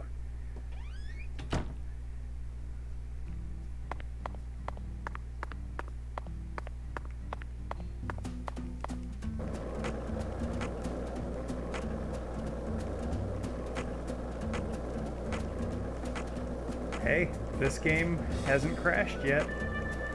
The first one crashed an average of about once an hour. Or once every couple hours.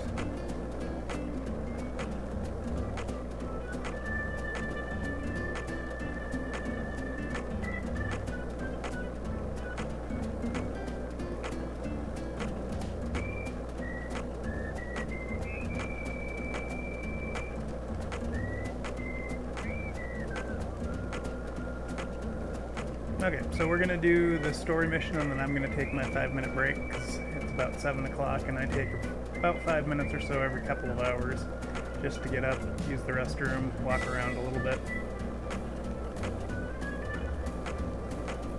Oh, I can put waypoints on the map too, that's also new.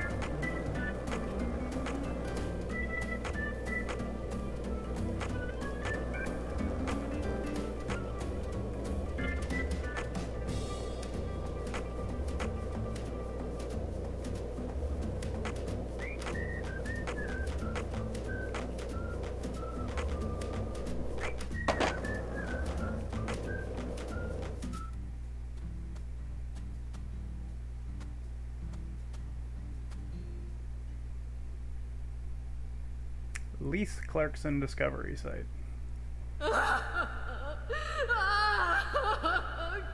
This is how it has to be.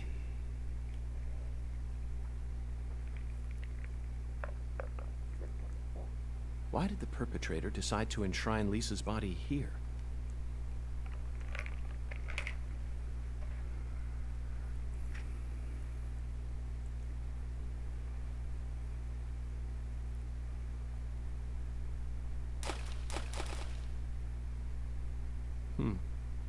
Remember this, Zach? Stone skipping. We did it all the time when we were kids. For some reason, I could never beat you. But I feel like I've got what it takes to win now. What do you say? Shall we take... Oh, we've unlocked the stone skipping minigame.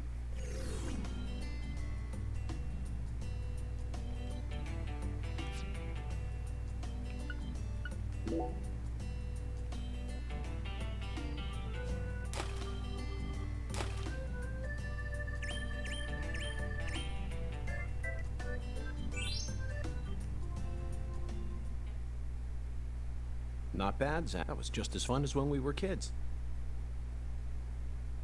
Hey, what's that? No wonder the word Mississippi means father of waters. It has the power to carry boats down the tiniest of tributaries. It's one of the prime symbols of America's majesty and the vitality of the human race. Now about that boat. What sort of cargo would give it such a deep draft? What else do you see, Zach? I saw it clearly, if only for a second. The dragonfly crest. This town never wants to stop reminding us about the Clarksons.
Yep.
I don't know what a conjuring doll is, but we got one.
Trying to get 12 skips because I think that'll get me whatever gold crown gets me for this.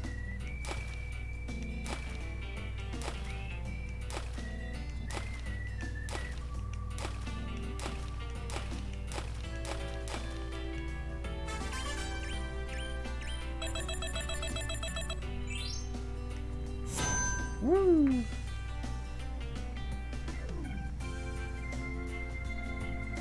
Alright. There's going to be other courses, so I'm going to get points there. But the important thing is, we got the gold crown, whatever that is. Hey, Zach. Do you remember the oracle? When the sun awakens, catch the tip of the baby bear's tail at the false altar, and the entrance to the other world will reveal itself to you. In other words, we need to go to where Lise was found and look north at dawn. I wonder what we'll see. Singularity inspection. This is new to me.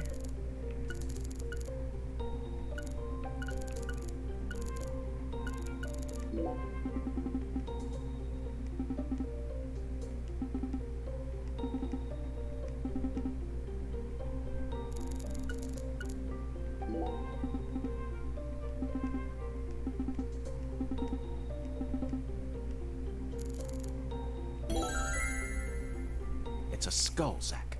As clear as day. That's the spot. The barrier between our world and the other world. One might call it a singularity.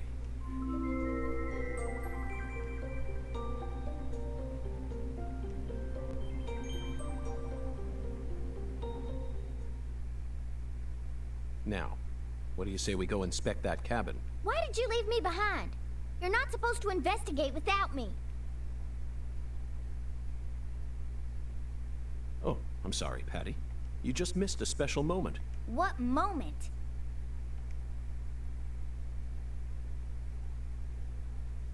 The sugarcane plantation? So what?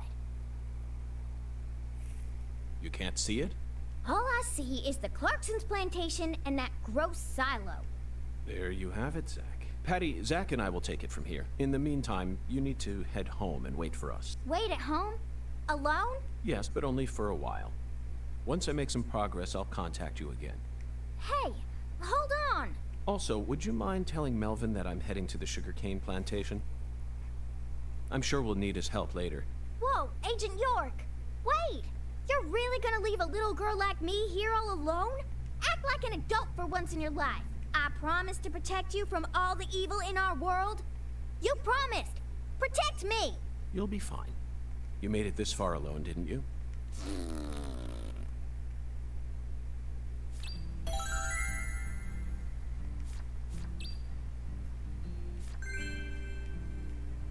Alright.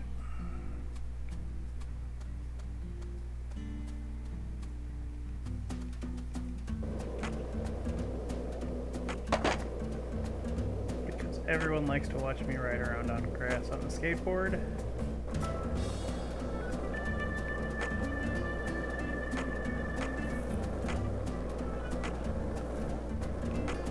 What, you can't ride uphill on grass on your skateboard? You need to get better at skateboarding.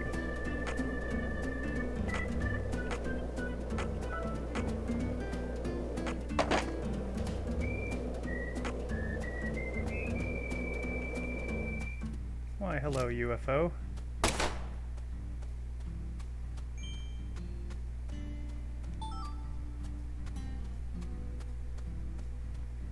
Alright.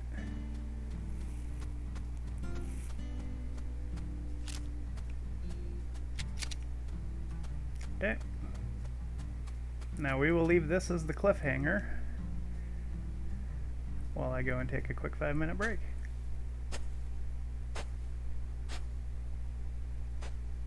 Look, Zach. We're about to encounter a new character. Oh, damn it. I know I saw her go inside, but it's empty. The hell's going on here? You won't be able to find the other world. What the...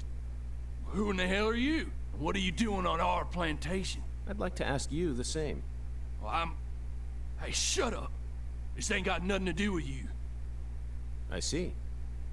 Well, if you don't want to tell me, then I have no choice but to guess. You just said this is our plantation. I assume that means you're a member of the Clarkson family, and you're here looking for someone. If there's a search being conducted on Clarkson property, it must be a search for Galena Clarkson, who's gone missing. Judging from the way you speak, your age, and most of all the color of your eyes, you must be Danny Clarkson, the father of the victim, Galena's husband, and the manager of the cold storage warehouse. Nice to meet you. I'm FBI Special Agent Francis York Morgan. I'm here investigating the Lise Clarkson case. Oh, and just call me York. That's what everyone's always called me. You think I give a shit? You better watch your mouth or I'm liable to whoop your goddamn ass. Your daughter was taken from you, and now your wife has gone missing. No words can describe what you're going through. I imagine you're doing everything you can, searching every last nook and cranny all over town. But, Danny, listen to me. It won't get you anywhere. No matter how hard you search, you'll never find them. The fuck is with you? You want to throw down with a Clarkson? Absolutely not. I simply wish to solve this case. Then hurry up and investigate, goddammit. I am. That's why I'm here. The Oracle told me there's something in this spot. Oracle? That's right.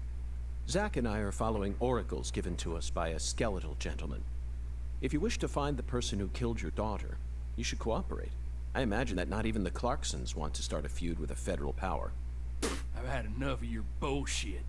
Why's everyone and their mother been pissing in my ear today, huh? Shit! Does this mean you're ready to cooperate? May I enter the building? Do whatever you want. If you think you can mess with the Clarksons, you got another thing coming.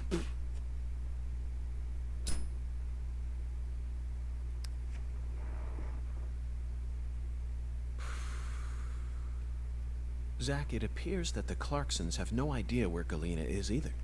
And judging from Danny's demeanor, the family must be in the midst of their own complications. This case may require more work than we think.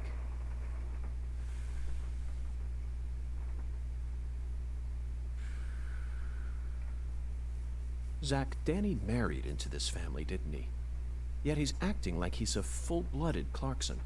I'm surprised, really. That was the most unexpected aspect of our encounter. After all, he's only the son-in-law. What do you think, Zach?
Alrighty. Let's see if this game is actually going to do anything.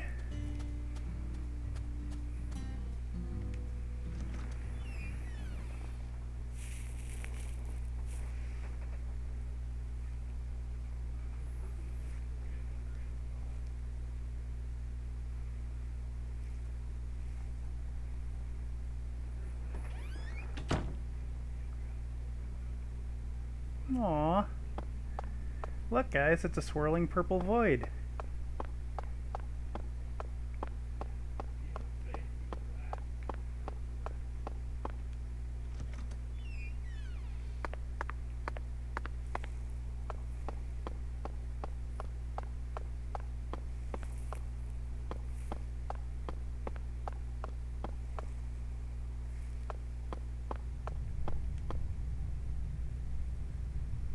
This is it, Zach. A deadly premonition. My head hurts now. You know, for some reason, I'm getting butterflies.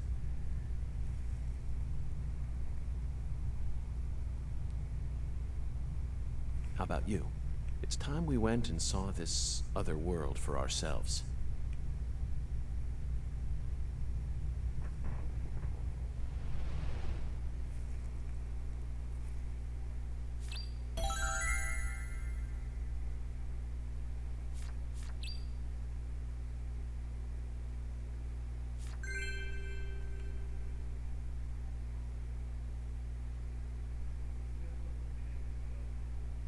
Okay, so changes from the first game.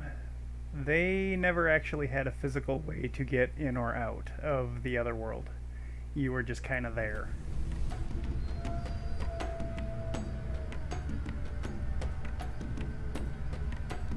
Zach, the countryside is always so entertaining. It has far more stimuli to offer than the big city.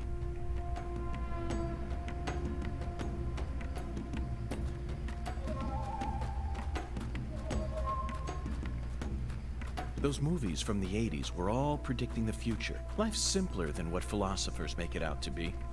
In the end, truth and reality are never...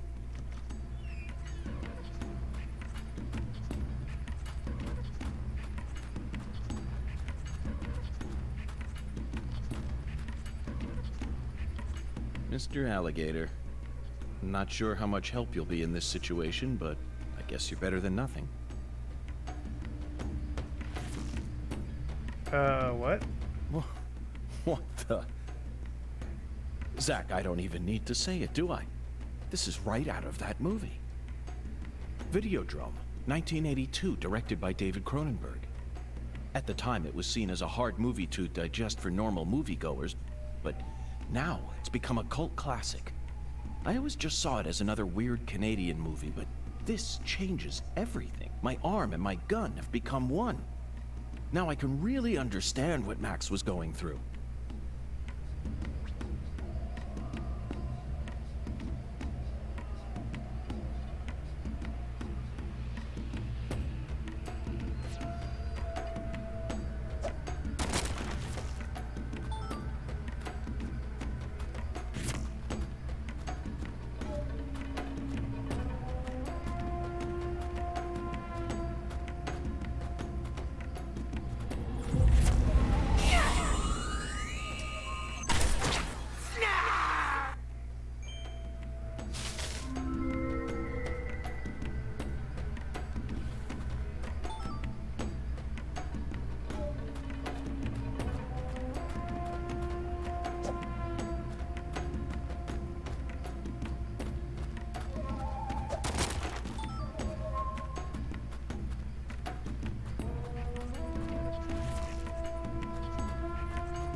Looks like Team Rocket's blasting off again.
Are they saying snarf, like Thundercats?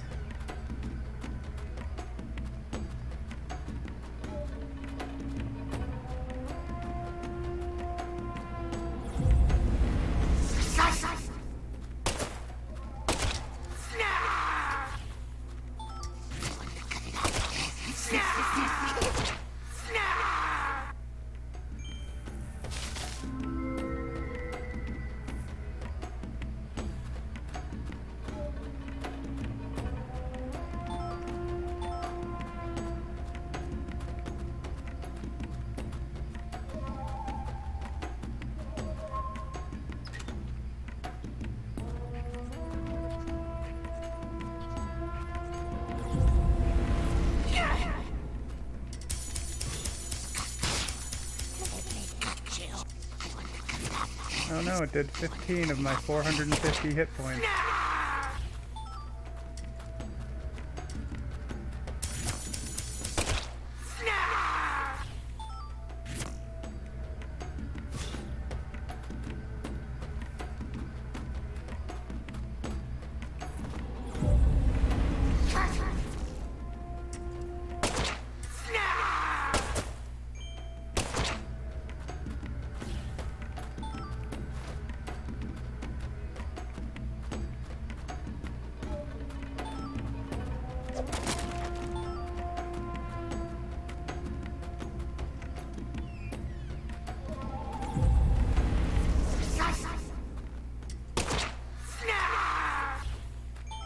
Nope, we're going with Snarf. These enemies are clearly fans of Thundercats.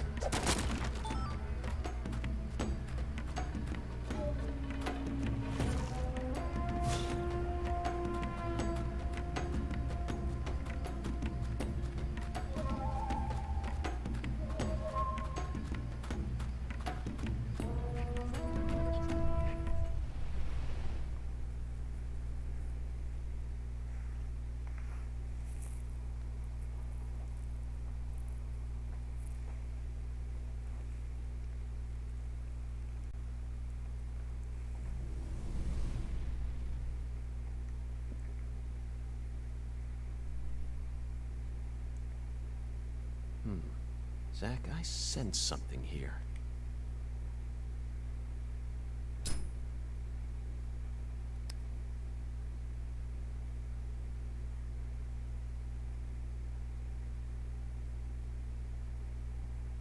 Lise was murdered here. Let's take a closer look and find out exactly what went on.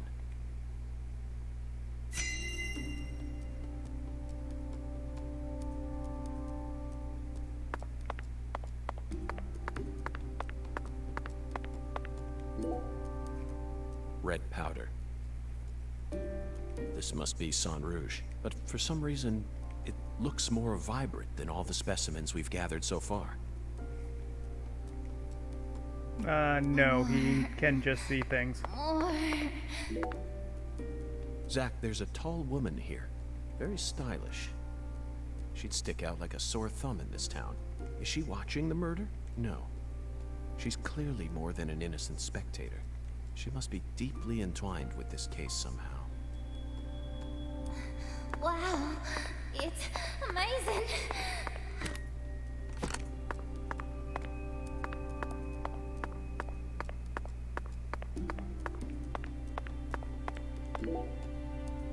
Zack, Lisa's limbs were severed while she was still alive. But she's smiling. She must not have been able to feel any pain. Sang Rouge isn't that powerful of a drug. At least it shouldn't be. And look, Zack. Another dragonfly. The tattoo is just to the side of her navel. She always carried the mark of a Clarkson with her, wherever she went. Okay, let's get started.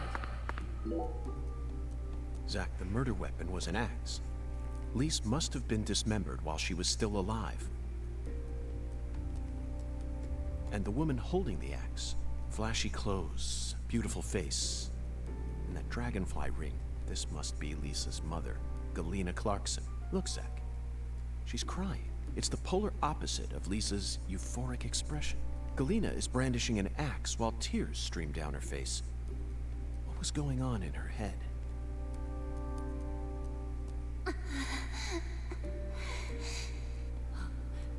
Lise, you're so beautiful. Really? Yay! I'm a little dolly. I'm a little dolly. That's it, Lise. It'll all start from you. Now you'll never die. You'll be eternal. Just wait for me, Lise. I'll be with you soon. I'll always be with you. Dolly. Dolly. Dolly.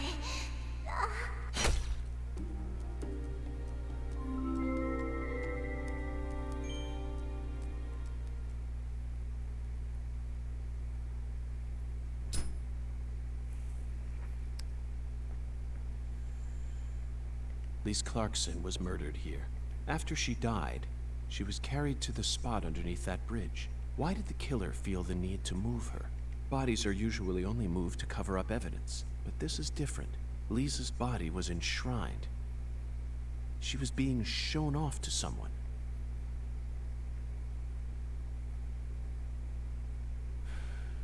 The ritual, the altar, a mother killing her child, a monstrous giant, and a mysterious, stylish woman.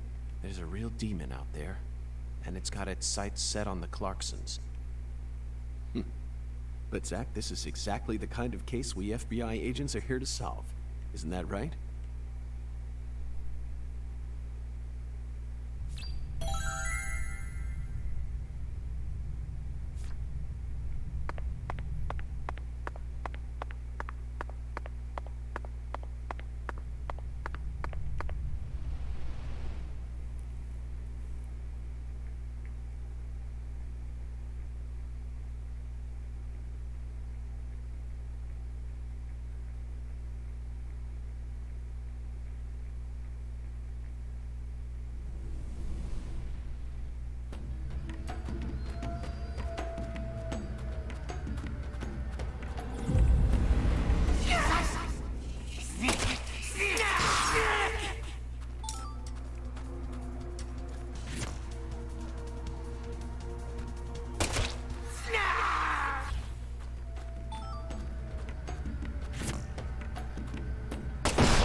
I think that's the way we're supposed to go, so we'll go check out the other one first.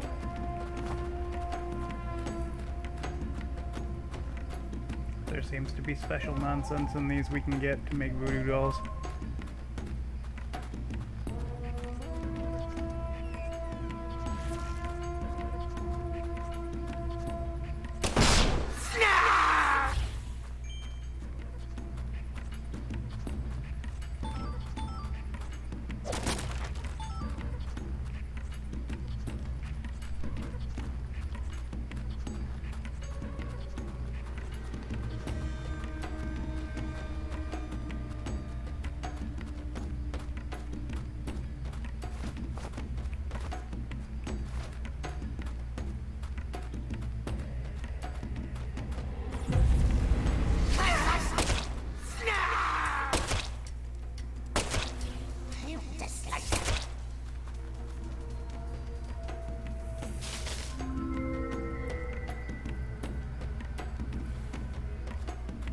Well, yeah.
I think he's too fast to get through.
But you don't. You can't come through the door.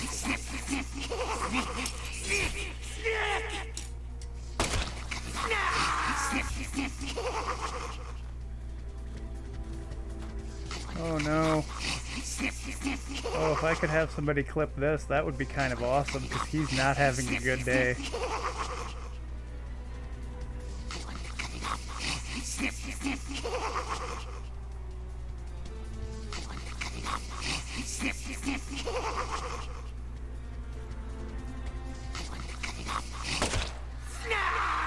I think that was more of a mercy kill than anything.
I feel like the game's gonna feel bad if I don't use a health kit here, but I'm not even below a quarter health.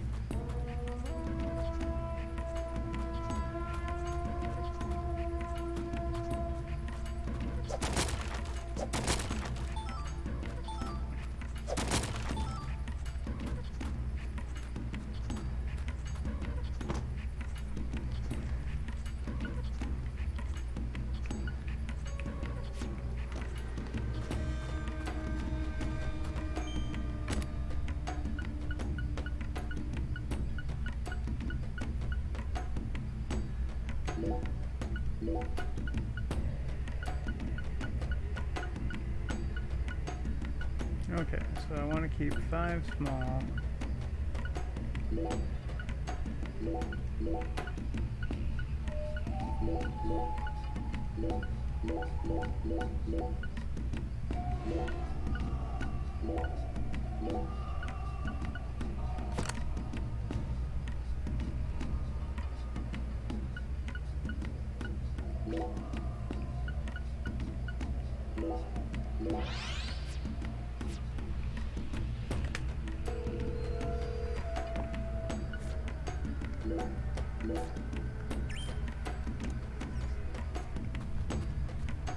Alright, let's see if this is a boss fight, and hope that it requires some degree of something. Okay, this looks like a boss fight.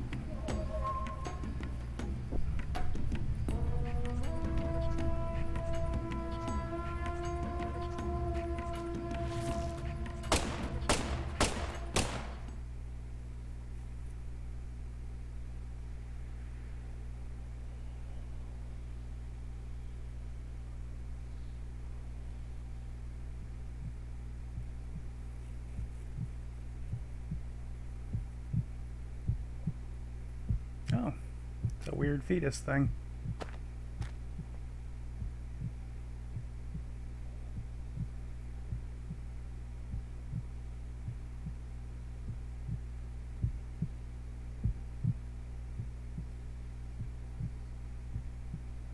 I did it.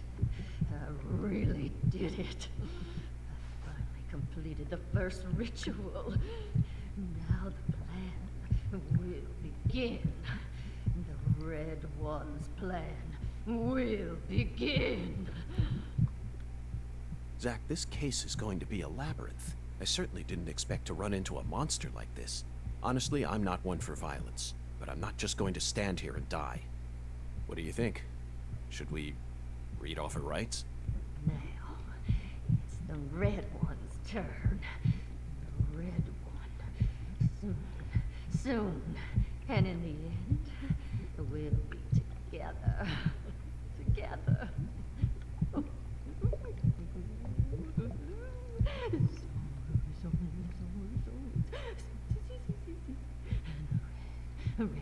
Oh, sweet red. I killed Lise. I did just as I was told. I killed her. So pure, adorable, and beautiful. I killed my own baby. Lise, you son of a bitch! What did you do to my daughter?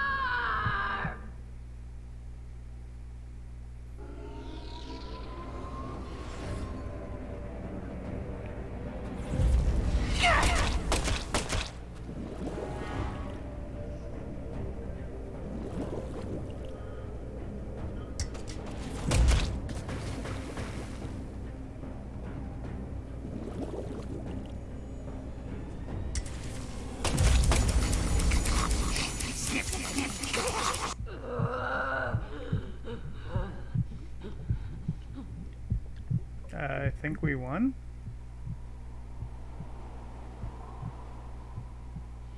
You're really pissing me off. I'm invincible now.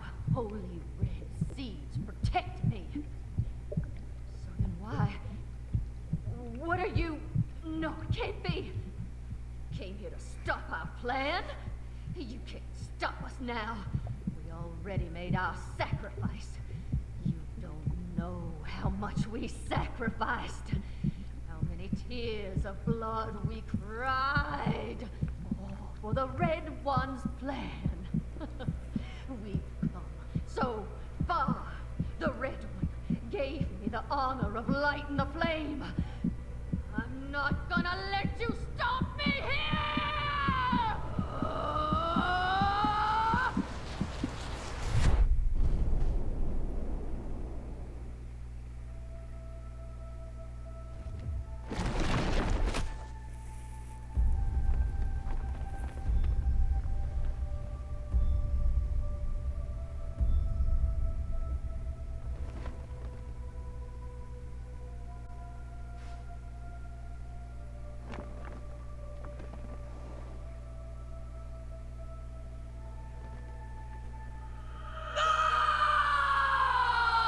Galena, is this your true form? Gosh, Hollywood would have been all over you. Although you probably would have been typecast as a gross monster. The kind that heroes always kill. We're going to make a new world!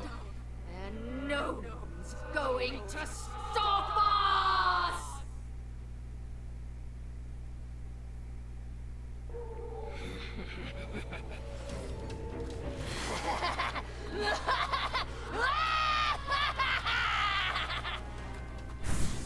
The flesh!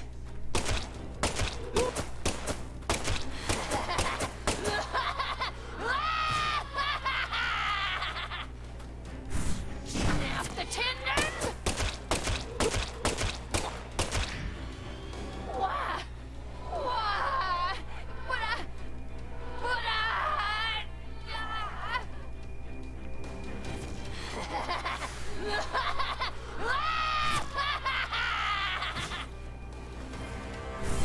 Feel my pain!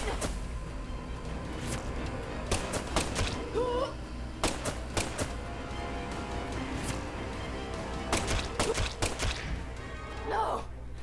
This can't be happening! Ow!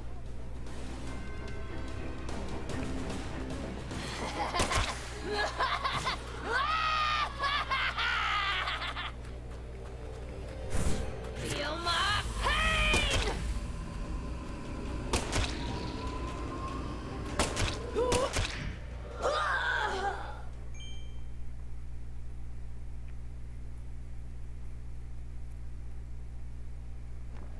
She tried so hard and came so far, but in the end, it doesn't even matter. This is impossible! Red 3!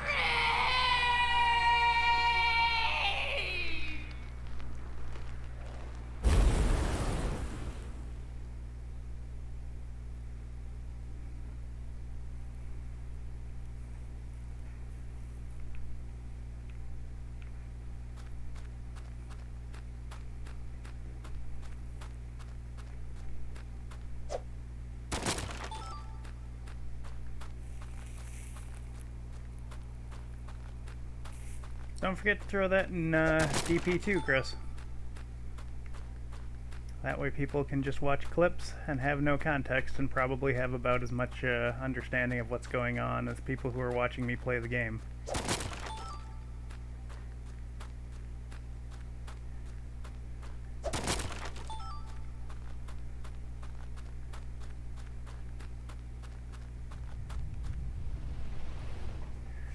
And amusing thing I will point out now, we are about,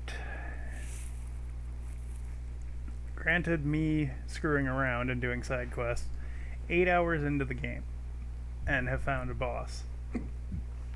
Excuse me. Deadly Premonition has 3 bosses that are all within about the last 2.5 hours of the game.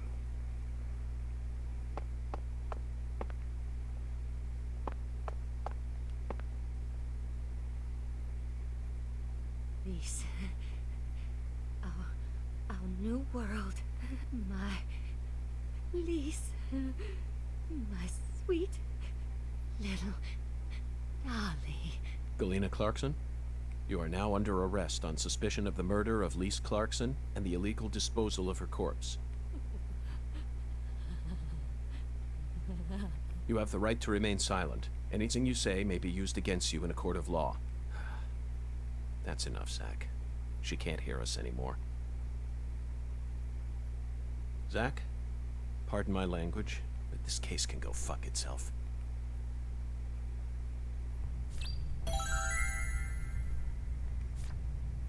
Excuse me, Francis York Morgan never swore in Deadly Premonition. This game is just ruining canon.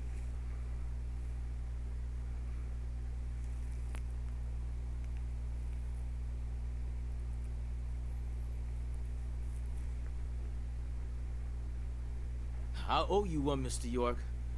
I'm awful sorry you had to get all caught up in our town's dirty laundry. I didn't expect you to catch the criminal this soon, though. You never fail to impress me. Come on, CLG. Let's head back to the office. Mr. York and I both got a lot of cleanup work to take care of. Now I just gotta figure out what I'm gonna tell the Clarksons. That's my biggest problem. Melvin, this investigation has only just begun. Yeah, he calls his daughter clever little girl. What? But we got the killer. This case is much more complicated than it seems. You mean you're gonna keep searching the town? Of course. At the moment, I'm after a tall, stylish woman. Does that ring any bells? Stylish? You lost me. What's that got to do with anything? Zach and I saw her with our own eyes. We need to find her, I'm positive. You're probably talking about Professor R. Professor R? From the jazz bar? Yeah. I mean, she's the only person in town you could call stylish. She's tall, too. But... What is it, Melvin? Well... Well? Out with it. Don't let your 10-year-old daughter upstage you here, Sheriff. You're looking for a stylish woman, right? Yes, we've established that. Then I think you're barking up the wrong tree with Professor R. She isn't exactly a normal woman, if you catch my drift.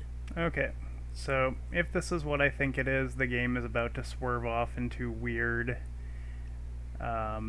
dealings with people of a non-binary and non-standard sexuality and gender identification. So if that's the case, I apologize if I find it offensive, but it's a Japanese person doing it through the medium of this game, so I would not expect much. I hear you loud and clear. Melvin, you're careless in every sense of the word, but I believe you operate on the side of good in most cases. With that in mind, I'm disappointed to see that you carry some prejudice with you. But Is she the type to forbid customers from entering her jazz bar due to the color of their skin? No, she ain't like that. Well then, case closed. Melvin, I think we should call it a day. I'm going to head back to my hotel and get some sleep. I also need to prepare a report to send back to the Bureau. Patty, thank you very much for assisting me in my investigation. I'll be counting on you again tomorrow. I just helped an FBI agent. Oh, and Melvin, one more thing. You needn't worry about what to tell the Clarksons. I'm sure they already know that Galena's been arrested. After all, this is Lucare.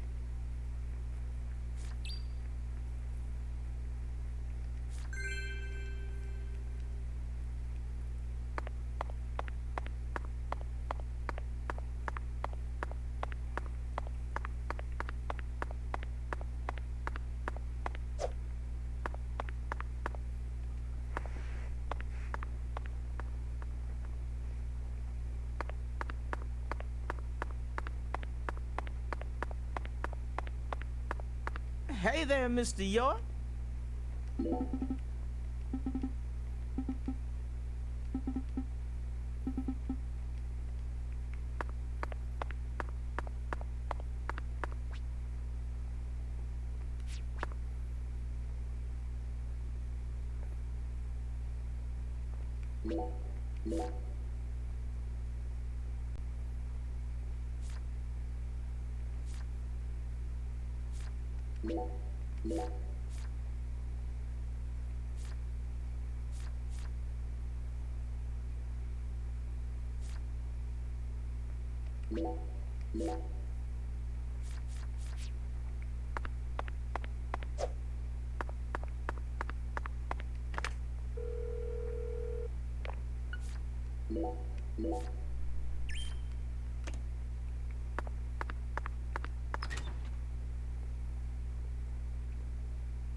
Alright, so we are going to defeat an alligator, a wild dog, and a squirrel, and that should get us some crafting materials to upgrade our altar.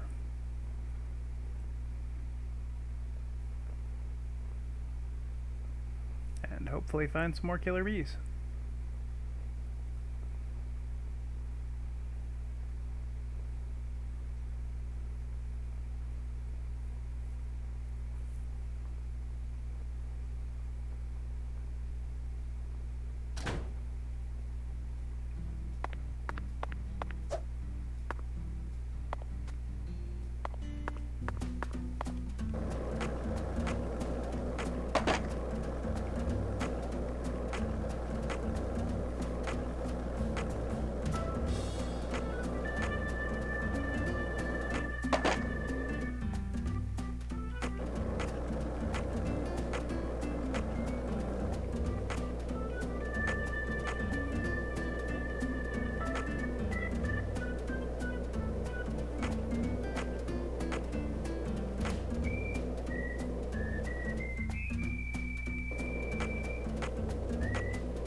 no idea why it's so hard to find these silly killer bees.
I do find it really funny that the UFOs can drop swirls.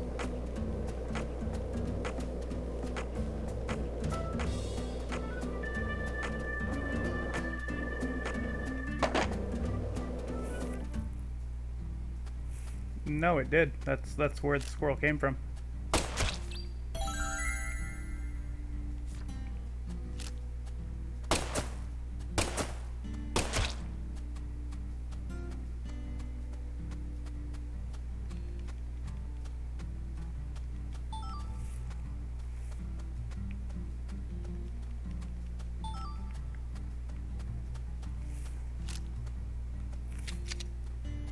Well, there aren't any cows around that I've seen.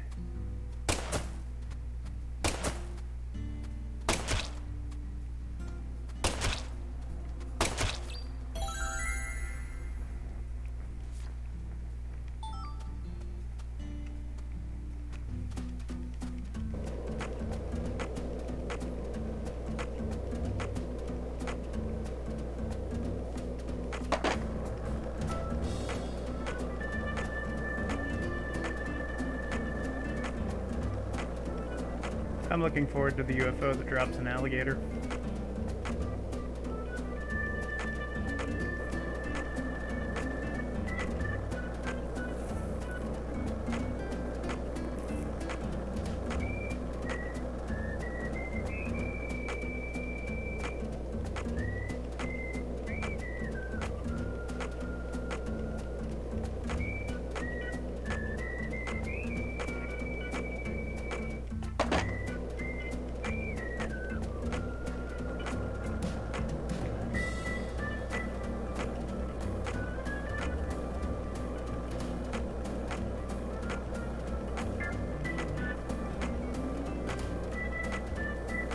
I find it mildly amusing that the game wants me to go back to my bed and sleep, and it's only 11 o'clock in the morning.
Okay, how do I equip?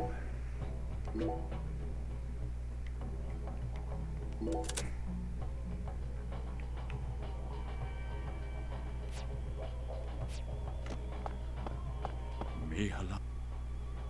Verily.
I can see it. Thou hast discovered the very...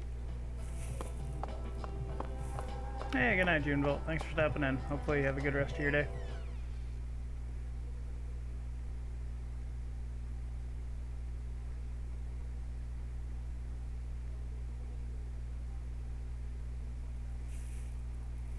Congratulations on your defeat of, damn it, Chris, in your eating contest.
There was a way that the killer bees would show up on the map, or I knew whereabouts to look for them.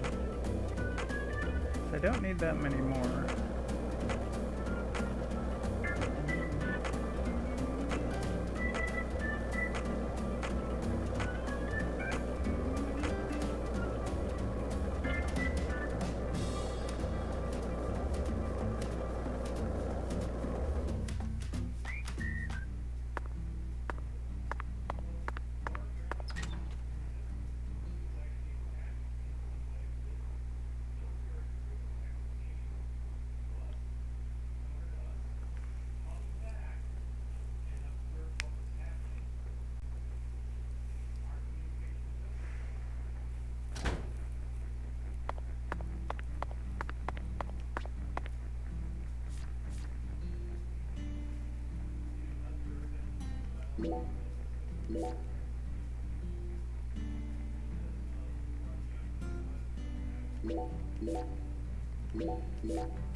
Alright, so we're going to church to get a checkup, because that's where the clinic is.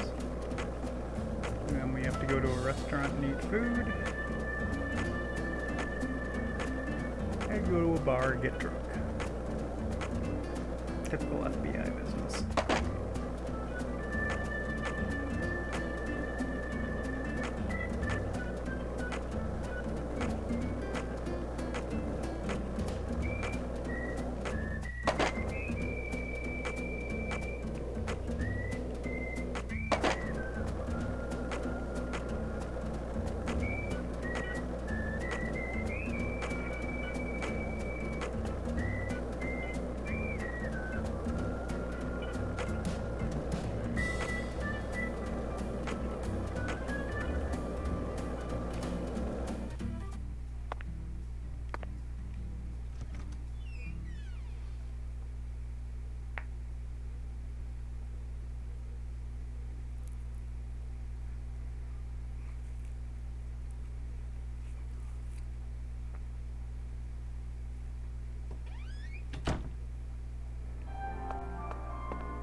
How did it?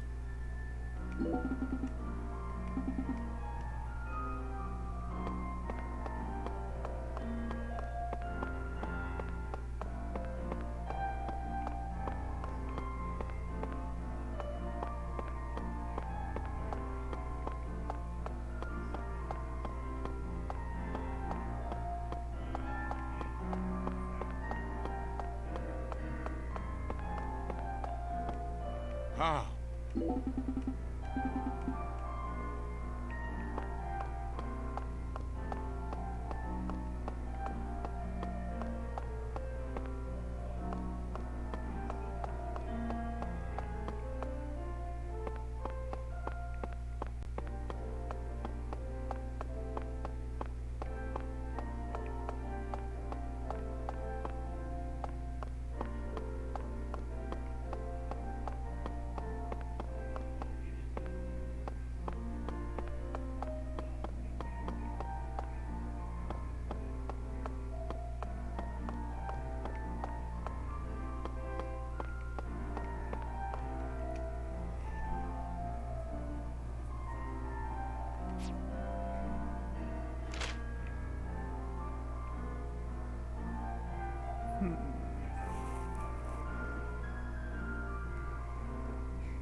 We have to come back apparently at a specific time in order to get our checkup.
Okay, so we gotta kill about 3 hours.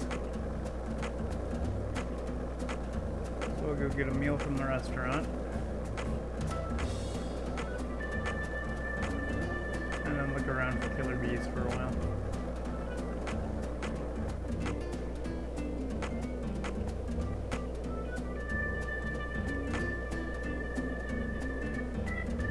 There's one.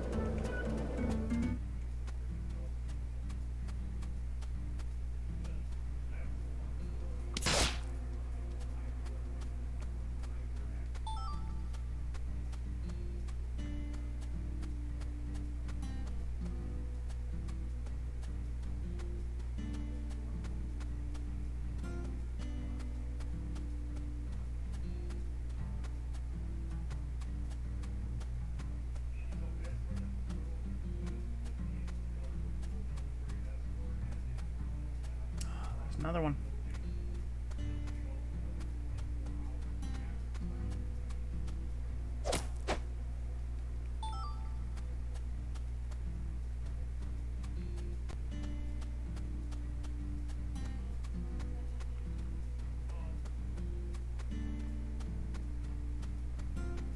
So that's 11 more we need to find.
Well, hey, Shredster, how we doing?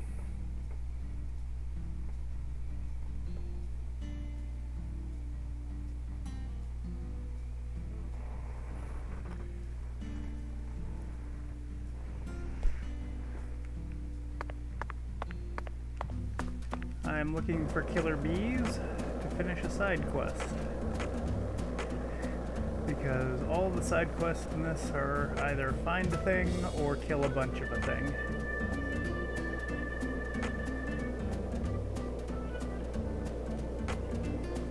How did Deus Ex go?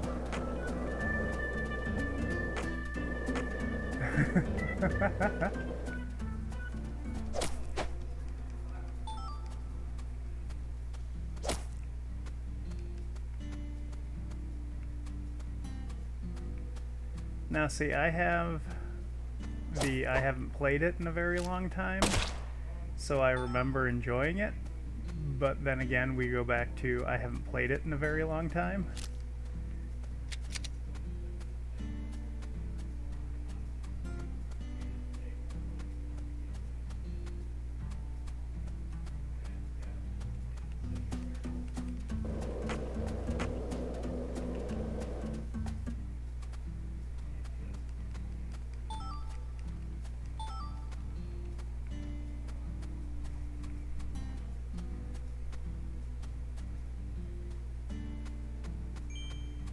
Traveled over 45 miles in my quest to punch killer bees.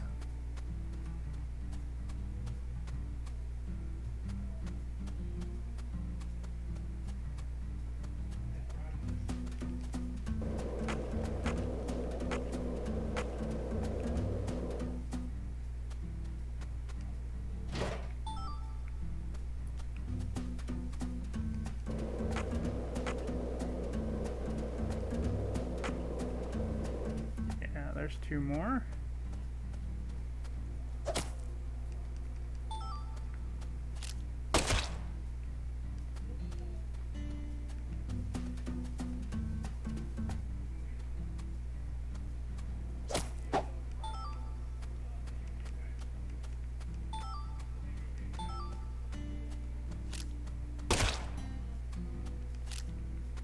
Alright, where are we at? 4 more.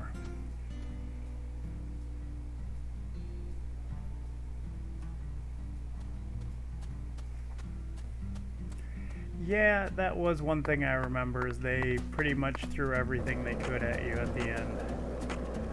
There were a lot of mechs, there were a lot of the little green alien guys. And I think there was actually other stuff in there that got worse the farther down you went.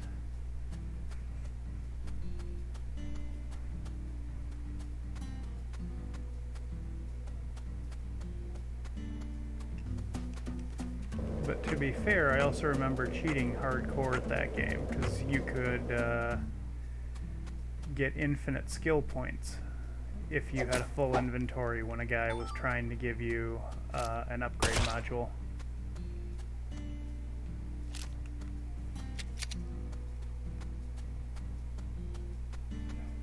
That's good.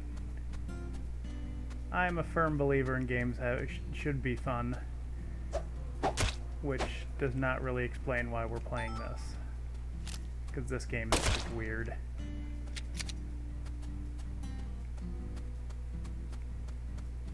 Alright, we should be down to 2 killer bees and then we're done with this quest anyway.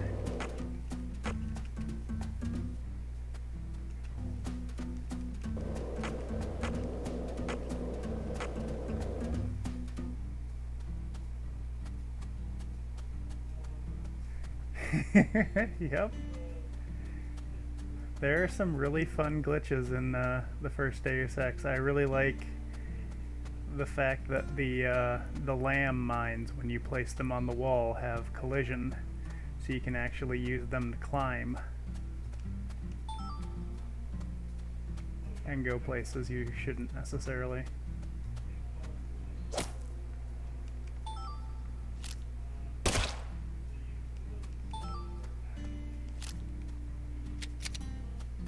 Come on, one more. Just need one more.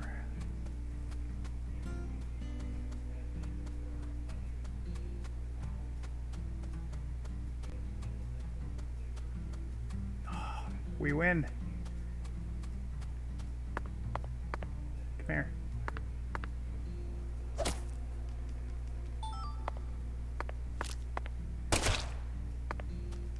Alright, let's go back to the police station and collect our pound of flesh.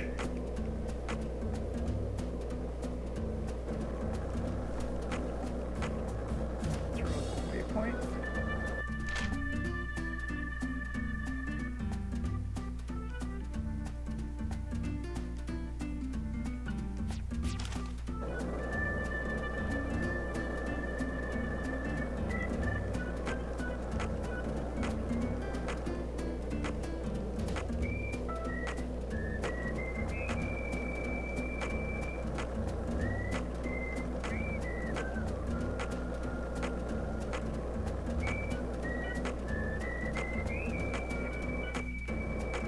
The thing I always found funny about Lambs is there's the mission at the airport where you are supposed to interrogate the guy, and then one of the female mechs comes in to try and kill him.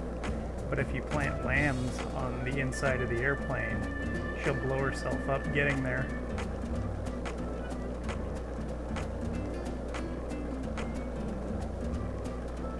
There's all sorts of fun stuff you can do with Deus Ex.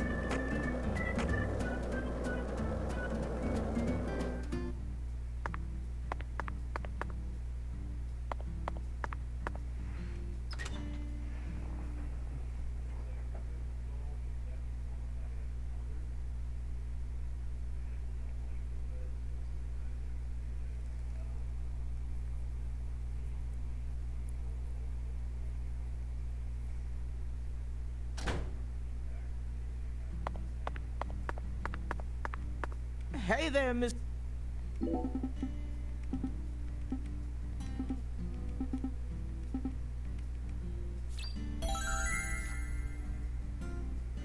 Hey there, Miss.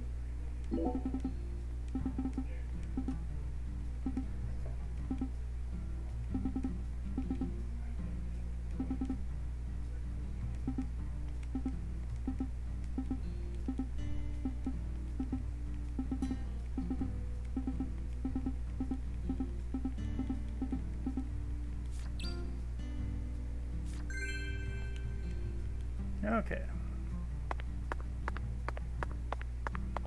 So the next tier of enemies after punching killer bees is apparently shooting the wild dogs. Oh.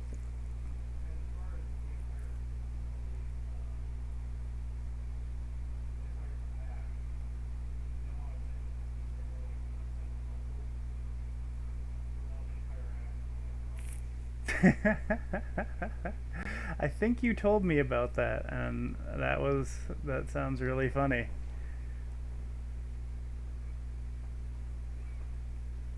You know, it's real funny. I haven't played Deus Ex long enough to remember names, but the old man who's the head of UNATCO always reminds me of Griffin from Oni.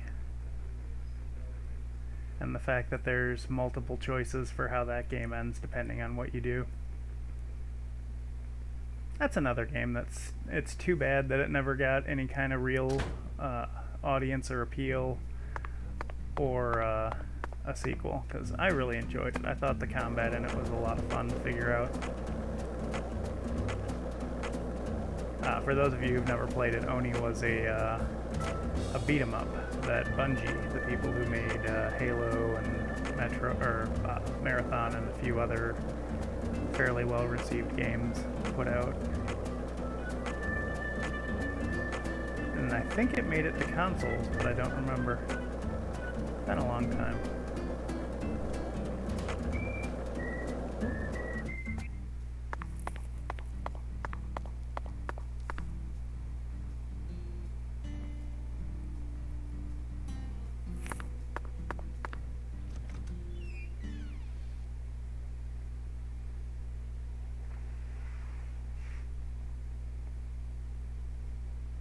That game actually, Deus Ex, has some really interesting interactions. I like that there's a conversation between the head of, well, he winds up being the head of Majestic 12, I think, and he's talking to one of the doctors. What'll it be, huh? He's talking about how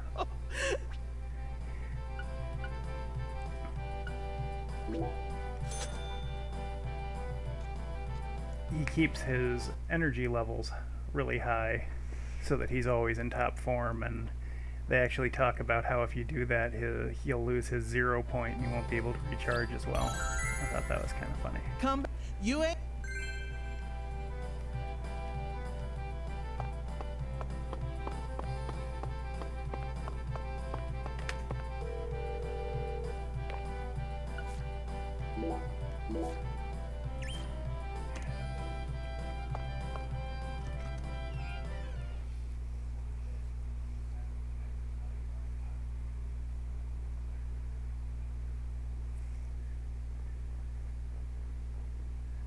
But yeah, that's another one that's really funny, because he'll come running out to attack you, and if you just run behind him and shut the door, you never actually have the boss fight with him. It's pretty funny. That game is full of ways you can sidestep most of the boss fights in it. There's a speedrunner who I really think is hilarious, who runs all of the Deus Ex games, and he keeps talking about how you want to have a flamethrower with you, and there's a conversation you're supposed to have with a young lady, and he calls her a hot girl and then lights her on fire so you don't have the conversation with her.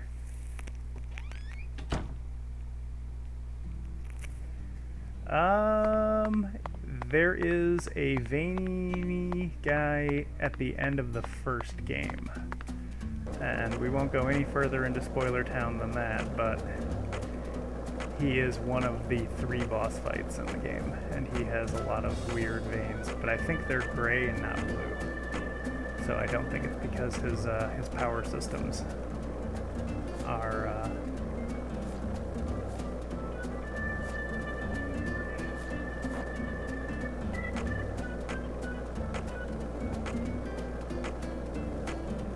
Alright, so we got about an hour and 20 minutes to go shoot wild dogs until Hey Zach, it looks the like we clinic is were open. right on the money. Tracing the San Rouge distribution route led us right to Louisiana. You know what that means. We've got a hot hand, and Lady Luck's given us far more favor than she ever has before. We just happened to hear news about Lisa's murder while sitting in a bar during our vacation in New Orleans. That certainly wouldn't have happened if we had stayed in D.C. They would have given the case to another special agent, or maybe even to the state, and then we never would have found it. In the end.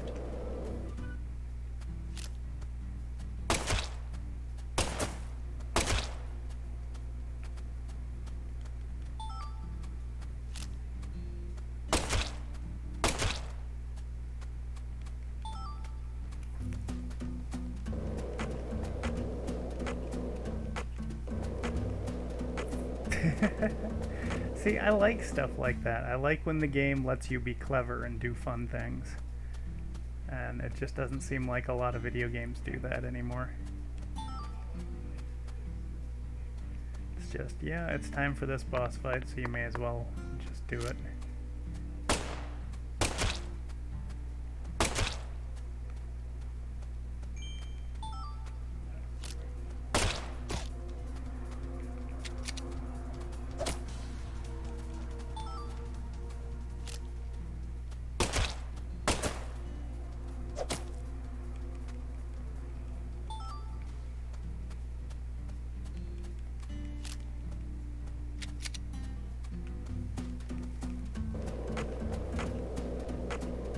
Yeah, the thing is, I don't think they're even wolves. They're just supposed to be wild dogs.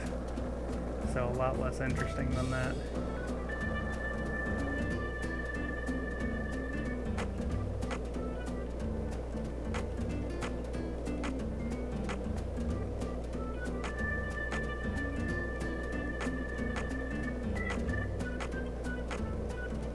Now, what is interesting is that I can skateboard on grass like it's asphalt.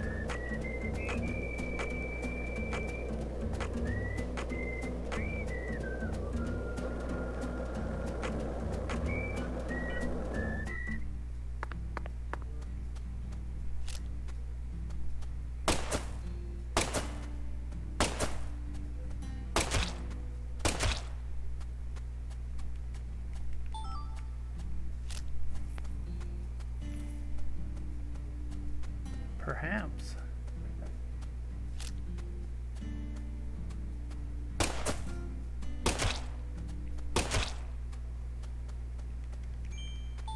I just realized I have $3,000.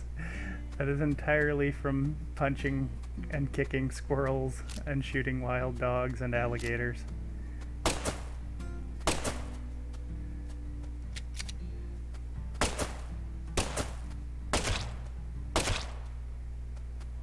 Oh, there's a UFO. I should go kill that too.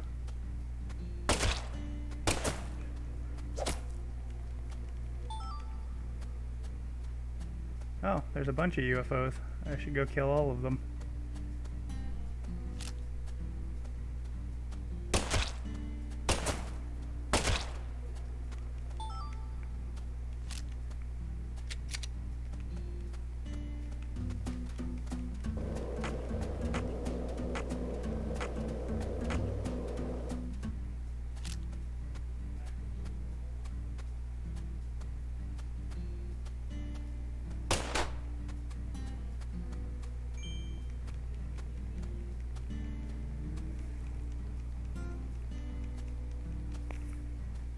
Oh, did I? I didn't actually see that.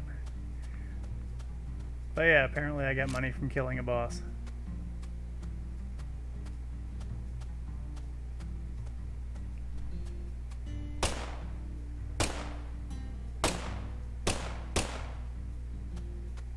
Okay, so that's too far away. I need a range upgrade.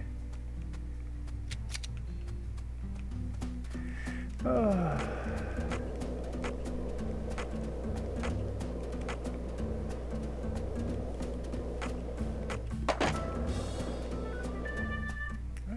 We're down to about an hour until I can get my checkup for side quest. That is a healthy dog.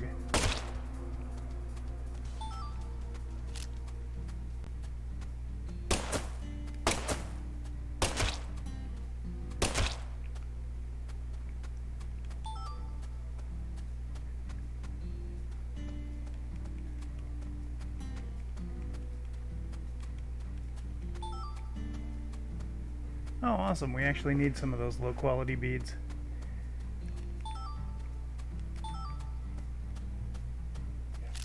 Oh, I think I can actually upgrade one of my things with that anaconda skin.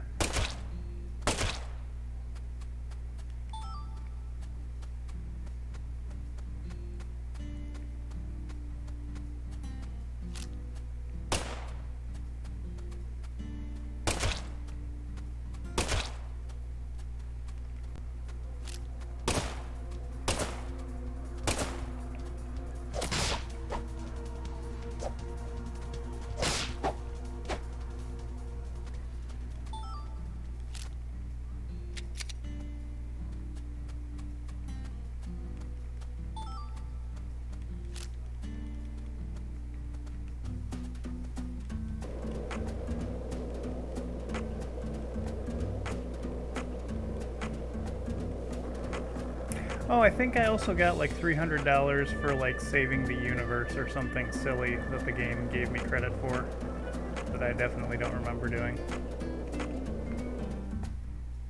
See, when there's big packs of 5 of them like this, I can get this quest done way faster than trying to find those stupid-ass bees.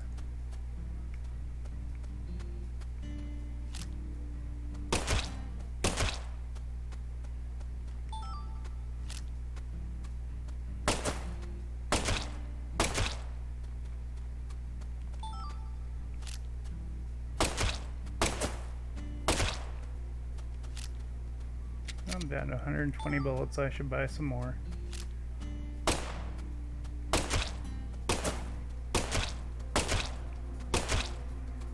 Those have 100 health. That is crazy compared to the other ones.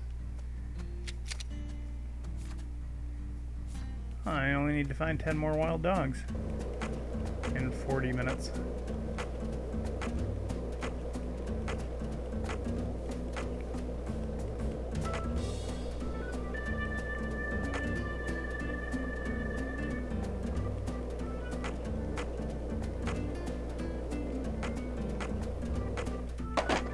Funniest thing is it's almost impossible to see where they are until you get a lot closer and the pop-in happens.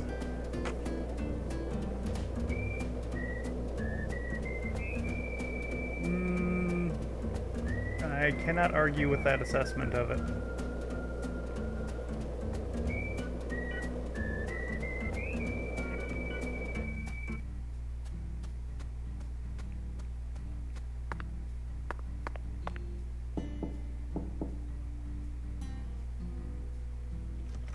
Howdy, Yorkie.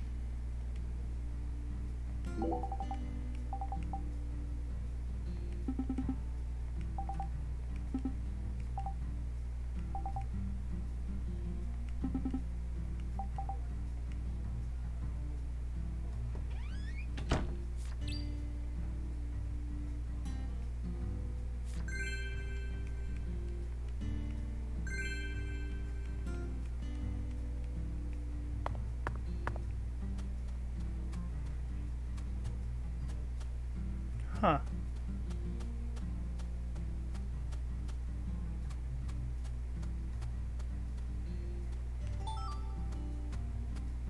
Every time I get one of these low quality beads, it's always good, because I need them to make stuff. Where am I? Okay.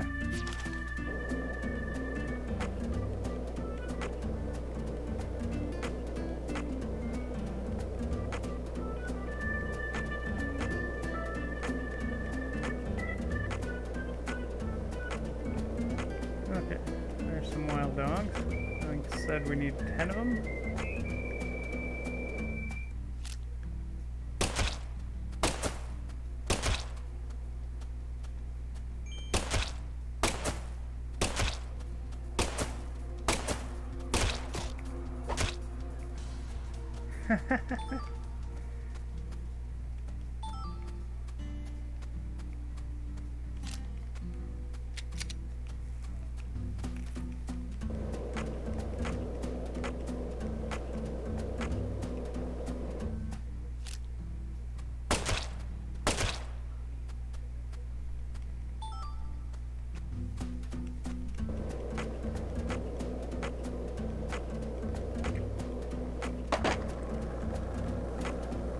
Do we have to call it a hunting? Because that actually makes it sound professional. Can we just call it a squirrel kicking sim?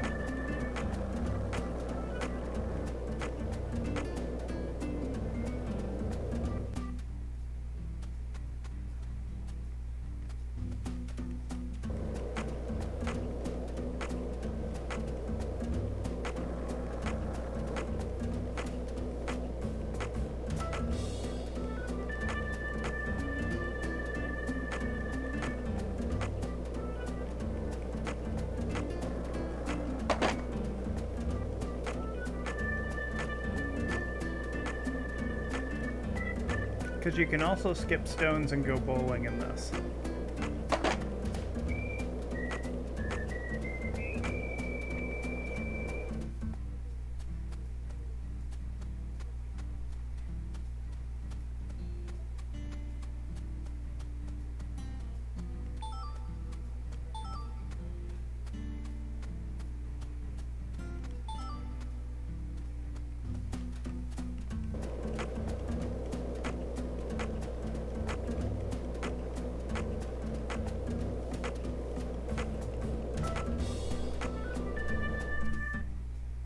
Oh, they don't work at all, but you need to... I think it's 9,000 points you have to get on a scale of, like, scores in bowling, where the most you can get from any one game is 300. Oh, but I had some dogs just appear behind me.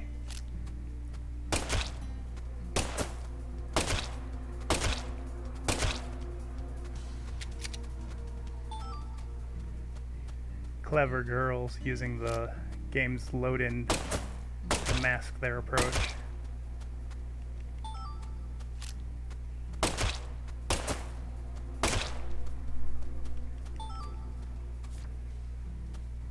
Oh, 3 more.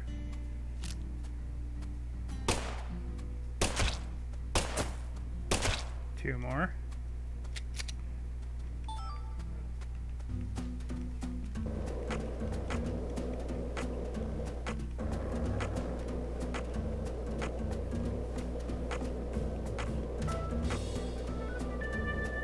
Alright, I see at least 2 more.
here for a sec.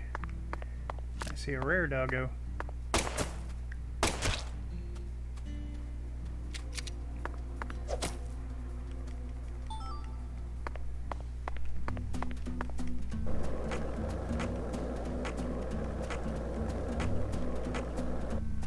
Okay, the first place that I want to go is the church.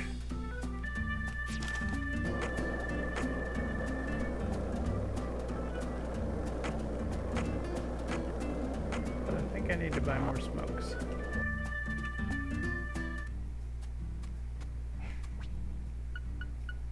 Oh, they don't have smokes. Nobody has smokes. See, cigarettes are an important part of your arsenal when you're an FBI special agent. They let you travel through time.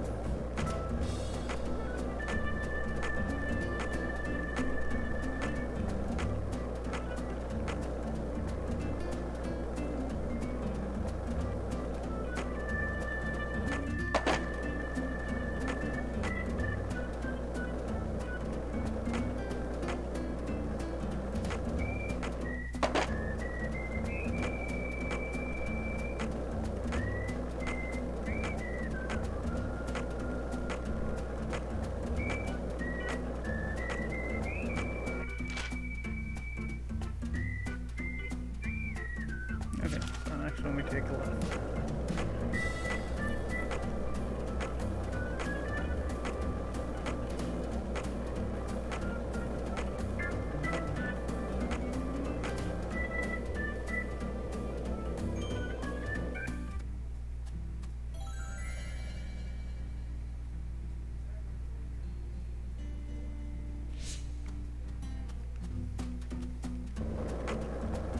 So I just used my special paranormal vision because I think that there's supposed to be a thing to collect there, but I'm not sure how those work yet, so I gotta look it up.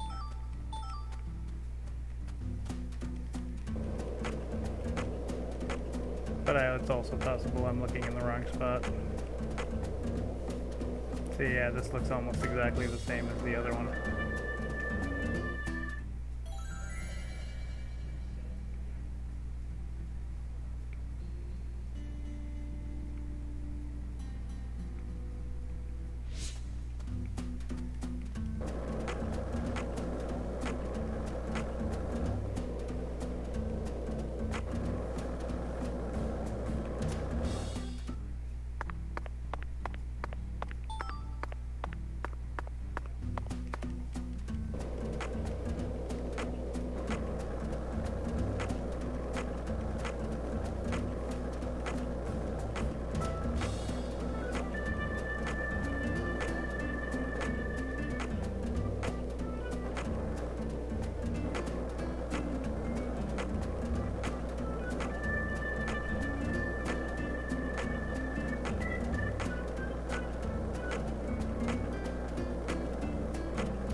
Okay, now there's a side quest to get checked out by the priest here, and the thing I looked up said that he should be here around 2 o'clock, so hopefully he's still here, and it isn't a, if you're not here right at 2. Oh, there we go. How pitiful. You did well, as pitiful as someone I've encountered. Allow me to pray. You do a checkup. Checkups cure status ailments. Checkups cost money.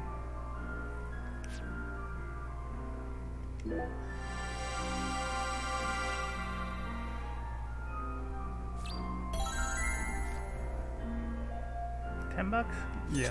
Take good care. Thanks for the help. By the way, Pastor, why is this town's clinic? It's hard for me to believe that two intricate...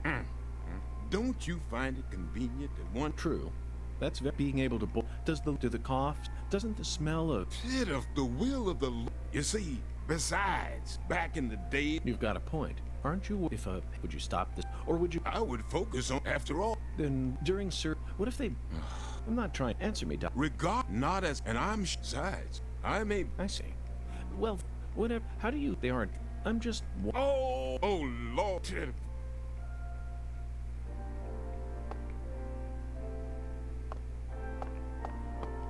How?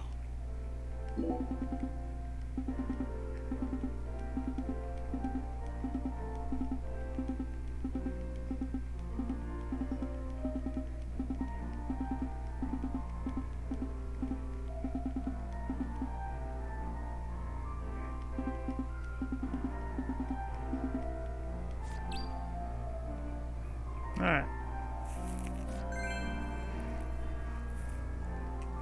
So he wants me to sleep outside at night to get the chills and then come back and see him with them so that he can cure them for a quest.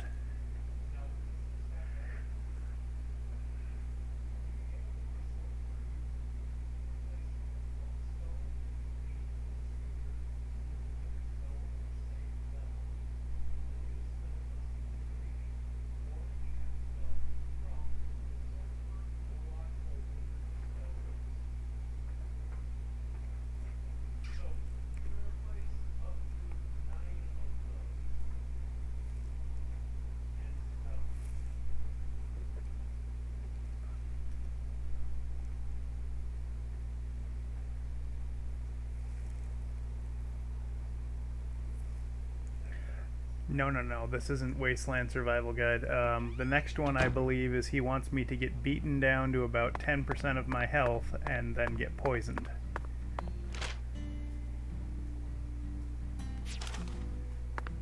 You know, for science.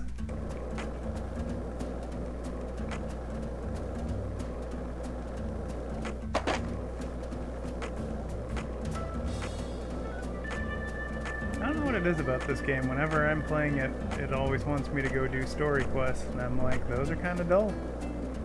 I would much rather go do side quests, because they're actually kind of silly in this and fun.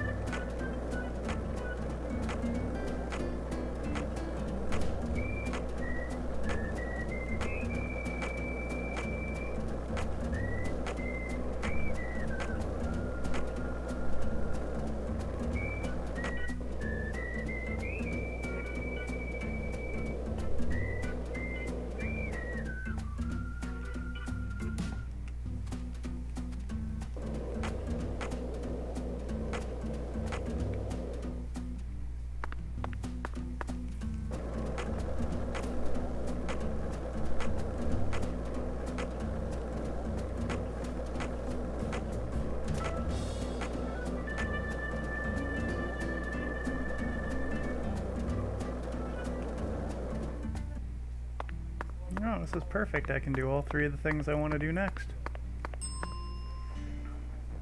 Okay.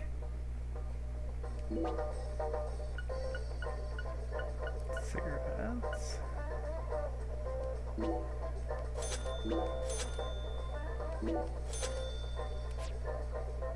You ever need anything? So I don't know what the hours are on his truck, but it's one of the better stores in town.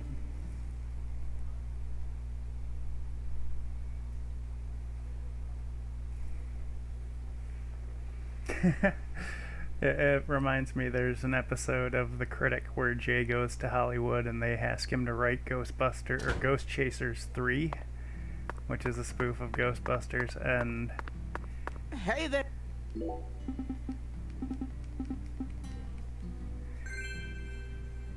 oh, we got a bead.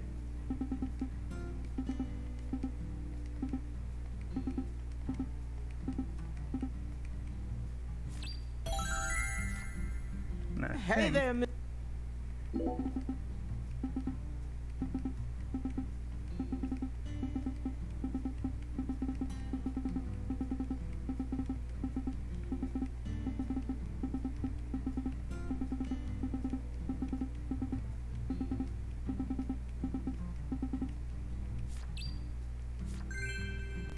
So the next quest he wants me to do is to kill 30 alligators, and then I believe the quest after that he wants me to kill 30 bees, alligators, and dogs as one quest. Alright, so...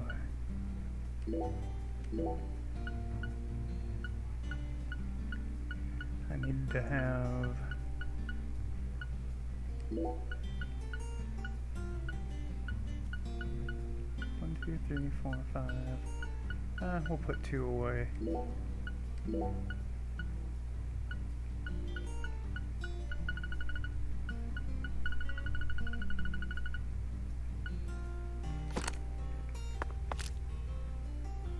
Alright, that should be enough to kill 30 alligators. Alright, so there's another side quest where this lady who wants to create Uber years before Uber existed wants me to go see a special location, and in the first game when you did that it was a way to get new weapons, but I don't think you can do that in this game, so who knows. We will find out though. Normally I would take my second break around now. I'm gonna wait for the little slot of side quests I've got left, and then I will do it. So probably in about 5 minutes or so I will take my last break, and then we will play for about another hour, and then that'll be it for tonight. And then tomorrow morning we'll play more Skyward Sword.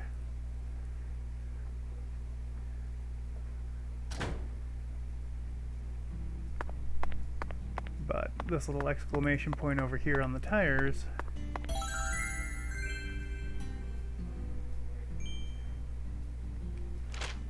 oh, I can just...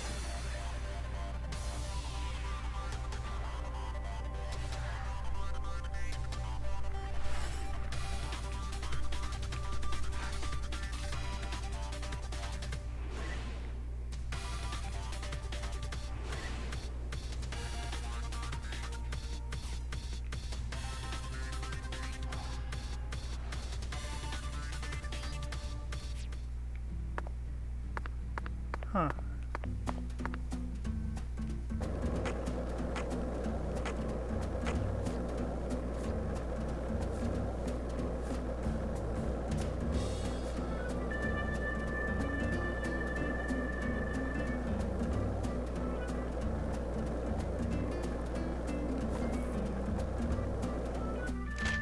Well, there's supposedly a hotspot that she's recommended called A View to Remember,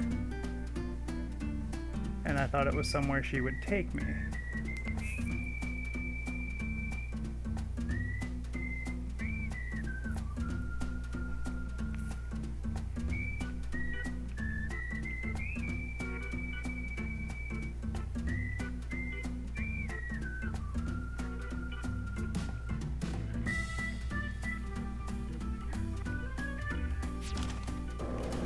Well, it's only playing because I'm on the skateboard.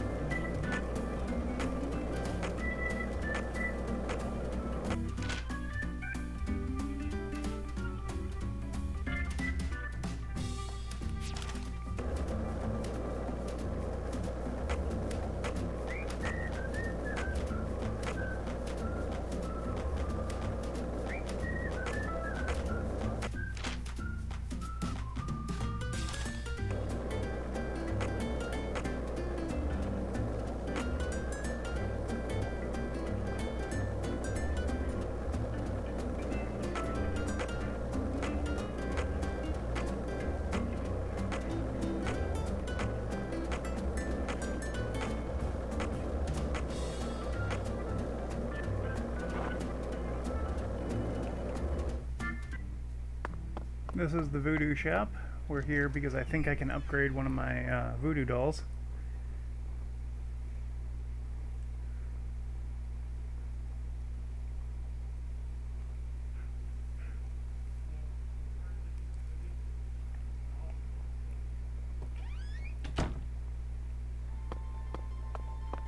Mihala. Verily.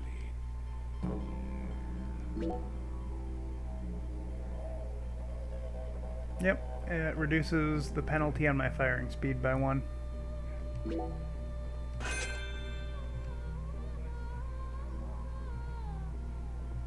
Nice. And I still can't upgrade how many slots I get Thou have to on my little altar here. Verily.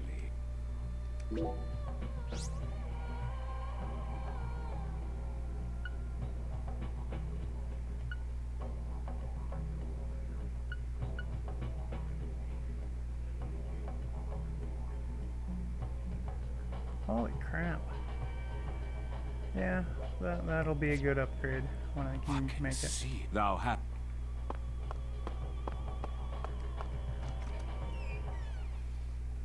But yeah, all the random garbage you pick up in the game is useful for making different charms, and the ones I'm trying to make are all stuff that make my range better so that I can shoot down UFOs.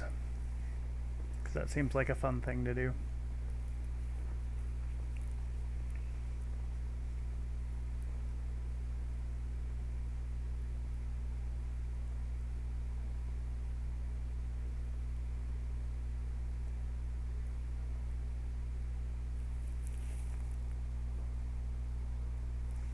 Oh yeah, this game is absolutely insane.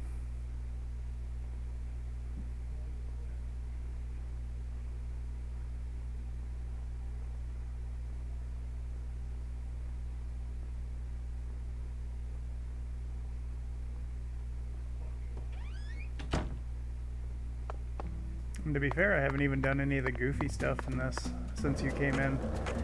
You missed our foray into the demon otherworld, where we killed a fetus that turned into a lady with a giant bone claw like Shinnok's in Mortal Kombat.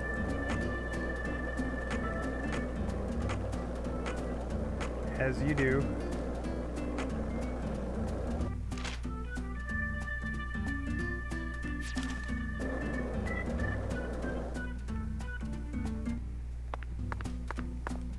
Okay, so it's 2:30 now, and this place doesn't open until 6, so we are going to smoke some time travel cigarettes.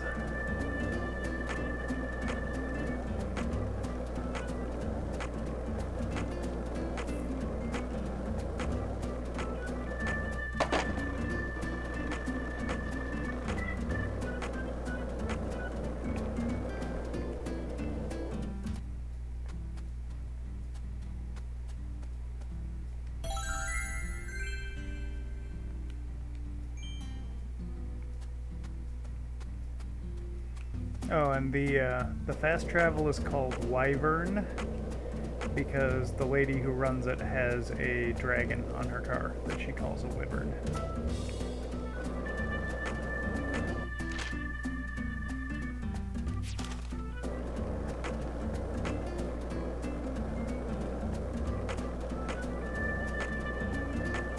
I think this is where I need to go.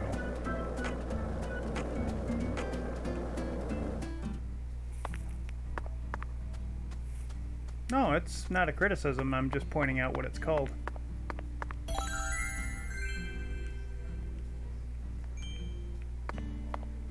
Okay, and I think this opens at 6? Zach, it appears to be closed. Let's come back to... So, what we do is go to our inventory.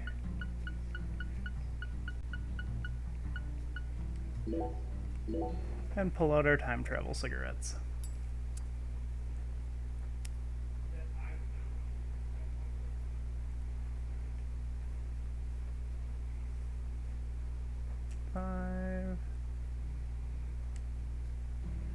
That was almost perfect.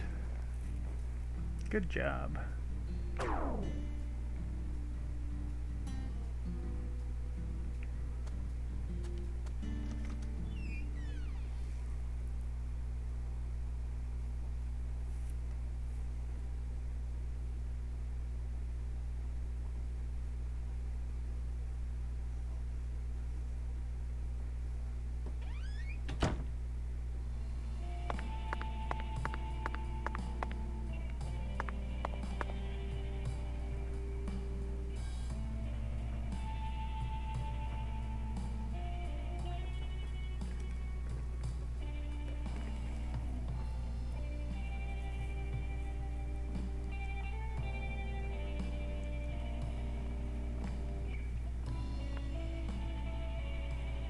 Got a minute?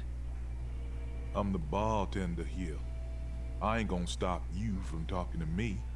This is America, land of the free. So folks just do whatever the hell they want. That's one of the beautiful things about America. Yeah.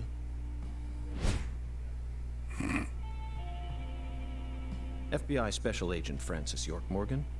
But please, call me York. That's what everyone calls me. A bureau man, eh? You hear about Lise? Yeah. That I am. Very astute of you. What do you know about her? No one lives forever. Eventually, all life must come to an end. Yeah. So you don't know much about her? The girl I love was her best friend. That's all I know, man. Sounds like you're deeply connected to this case, then. Why are you giving me the runaround? Truth bomb number 1. Think good and hard before you reveal yourself to someone you don't know. Just some common sense for daily survival. Yeah. Hey, Bureau man. You change your underwear every day. Yeah. Here's another truth bomb for you. Clean, white underwear without a single stain on it. So pristine it shines. Your day doesn't truly begin until you slip them on.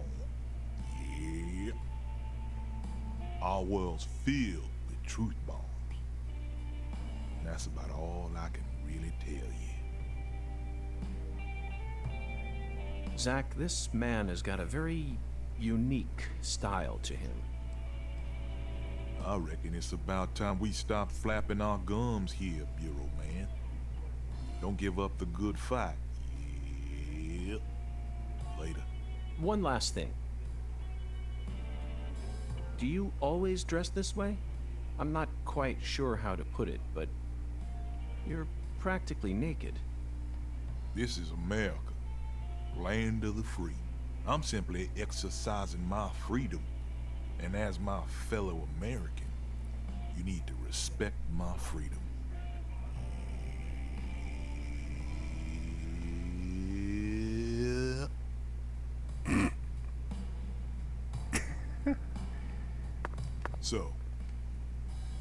So Professor R owns this place, and you manage it all on your own? Pretty much, yeah. Professor R's really busy. What sort of relationship do you have with her? You interrogating me, Bureau man? Professor R is my boss. I'm her employee. End of story. What's your job? Bartenders make drinks and serve them. Yeah. No special drugs on some secret menu? Louisiana's got music. We don't need drugs. Even in Louisiana, drug use is rampant. Not here, it ain't. Folks come here to enjoy a drink and listen to some jazz. I came across this spot when I was looking for a place where my buddies and I could play. Professor R happened to be looking for a bartender to sell some drinks and keep track of the money. And if that bartender can also play some music on the side, well, that's a match made in heaven. It's just one big truth bomb, Bureau man. Irrefutable. Yeah. Okay, so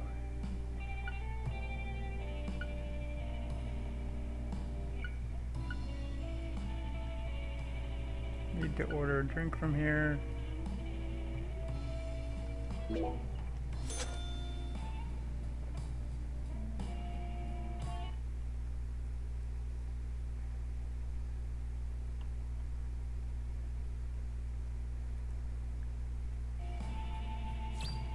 There we go. Now you're a man that can hold his liquor, Bureau man. You know, you remind me of someone. Who? A historical figure from another country. Oh? Well, I'd certainly like to hear about him. Michelangelo Buonarroti, the Italian sculptor. You know of his work? The Pietà, David, Laocoon and his sons. If I listed everything, we'd be here all day. He's famous for his sculpting work, but he was also a fantastic painter. The Sistine Chapel ceiling is definitely one of his best. It's on a whole nother level. Yeah. I completely agree with you, bartender. But why did you bring up Michelangelo? When Michelangelo painted that ceiling, he did it standing up, looking towards the heavens, for 4 long years, little by little. The ultimate task a single human can achieve over a period of 4 years. It truly is a masterpiece, worth every compliment. But why do I remind you of Michelangelo? Bureau man, what are you in such a hurry for? All right. What I've been trying to say is, I bet it was a real pain in the ass to draw that whole thing. And your job is a pain in the ass too.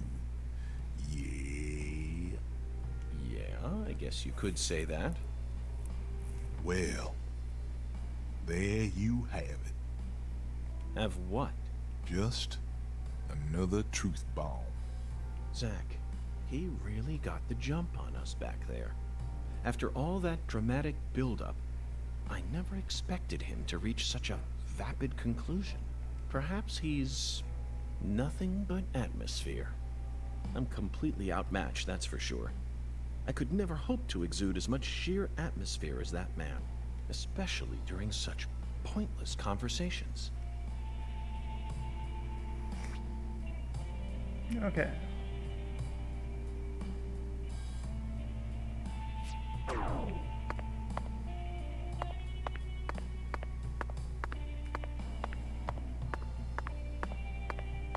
I'm gonna save, and I'm gonna take a quick break, and I will be right back.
Alright.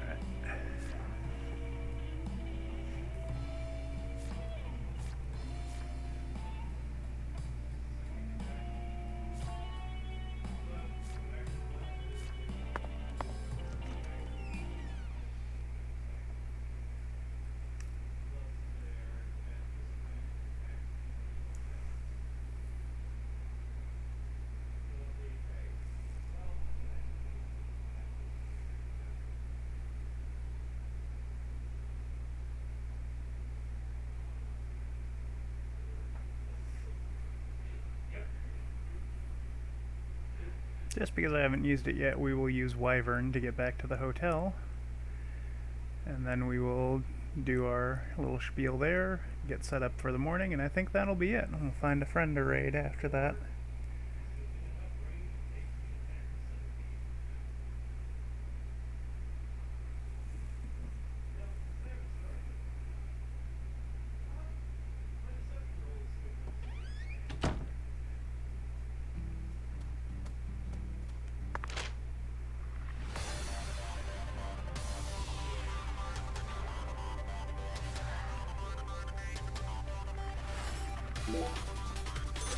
$250.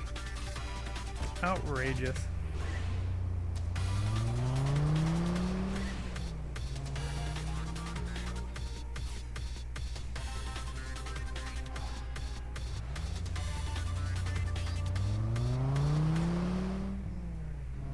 Oh. Apparently that's it.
Let's just take me back outside.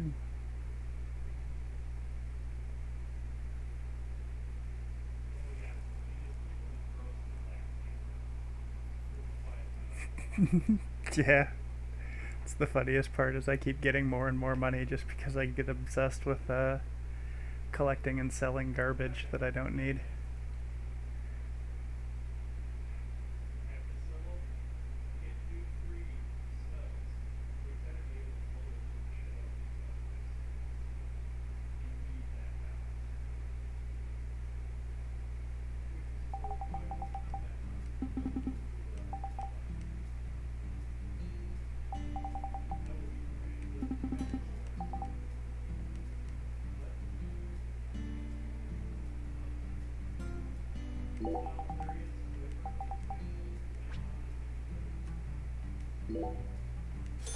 Okay, so this is apparently how we go to the hotspots.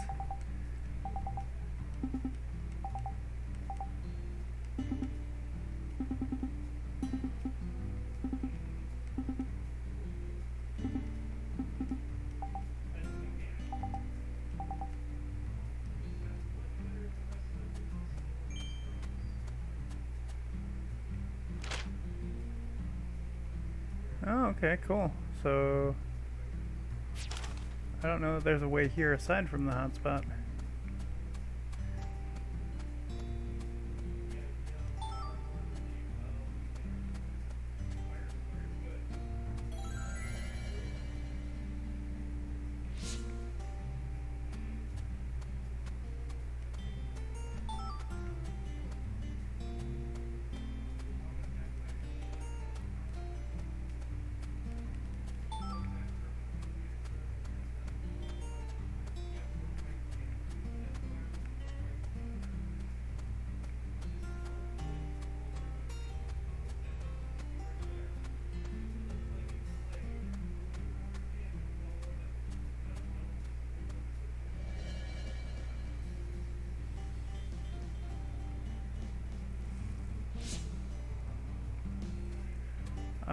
It's possible there's a cool spot, but I would guess that we probably have to go to all the hotspots first.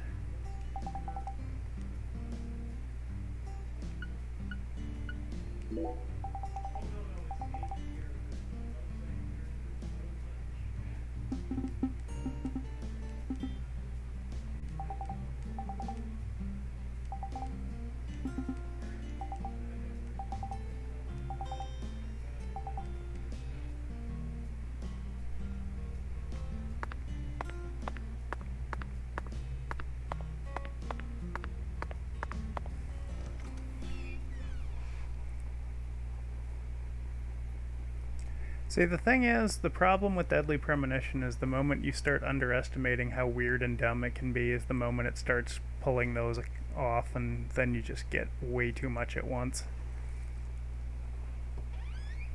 Like, I was thoroughly unprepared for the end of the first game. I don't know how anybody could be ready for it.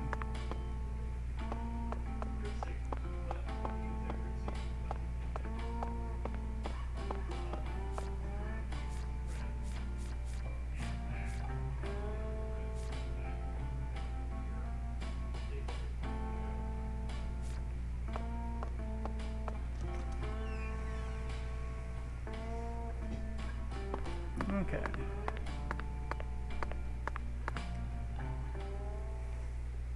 Zach, let's go over our progress. We've got a complicated case on our hands this time, especially as far as the Clarksons' relationships go. But in a way, it's also a simple one. Understanding them on a deeper level is the most efficient way to uncover the truth behind all this. That's the one thing I'm sure of.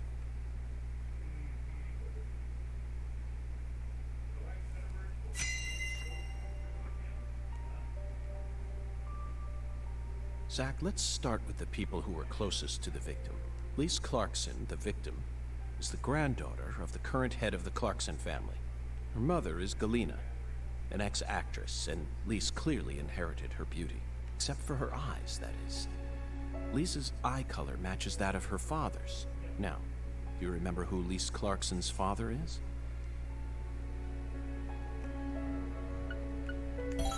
That's right.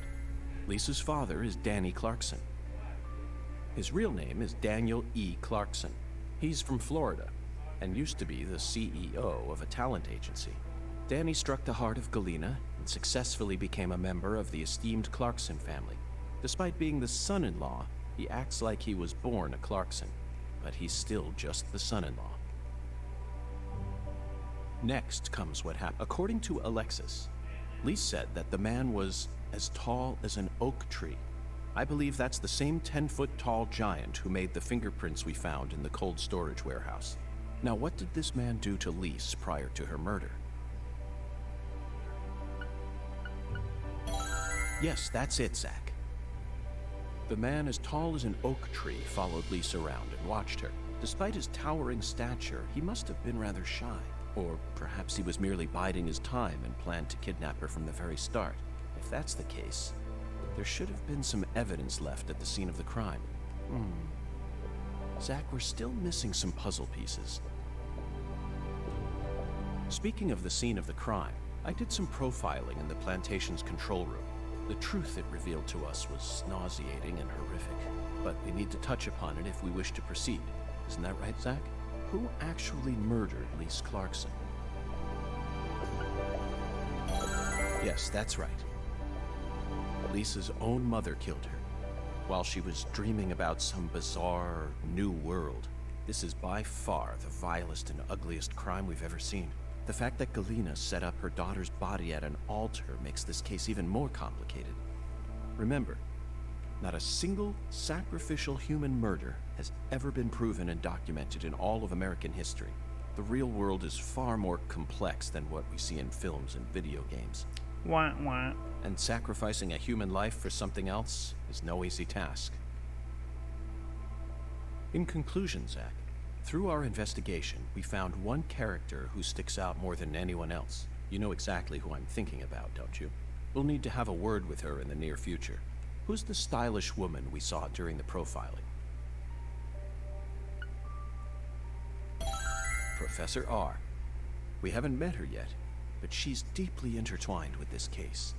Let's wait for the skeletal gentleman to guide us to her with an oracle. Well, Zach, what do you think? Isn't the Deep South something?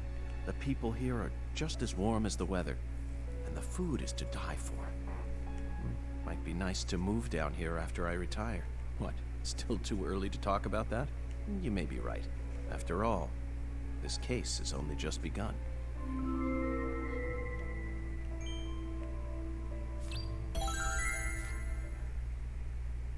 Alright.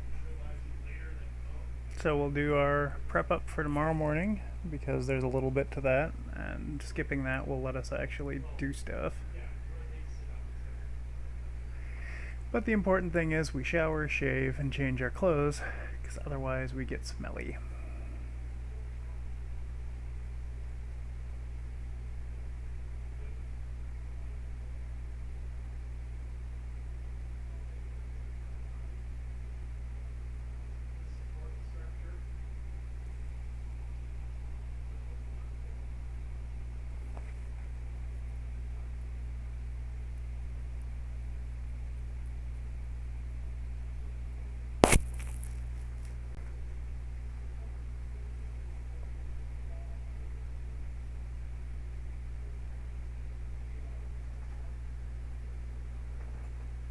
Galena can't be the killer.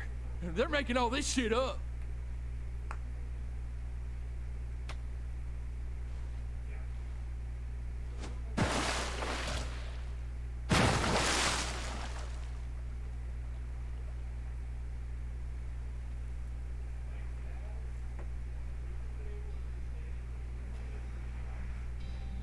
If what you say is true, Daniel, how do you plan to prove it?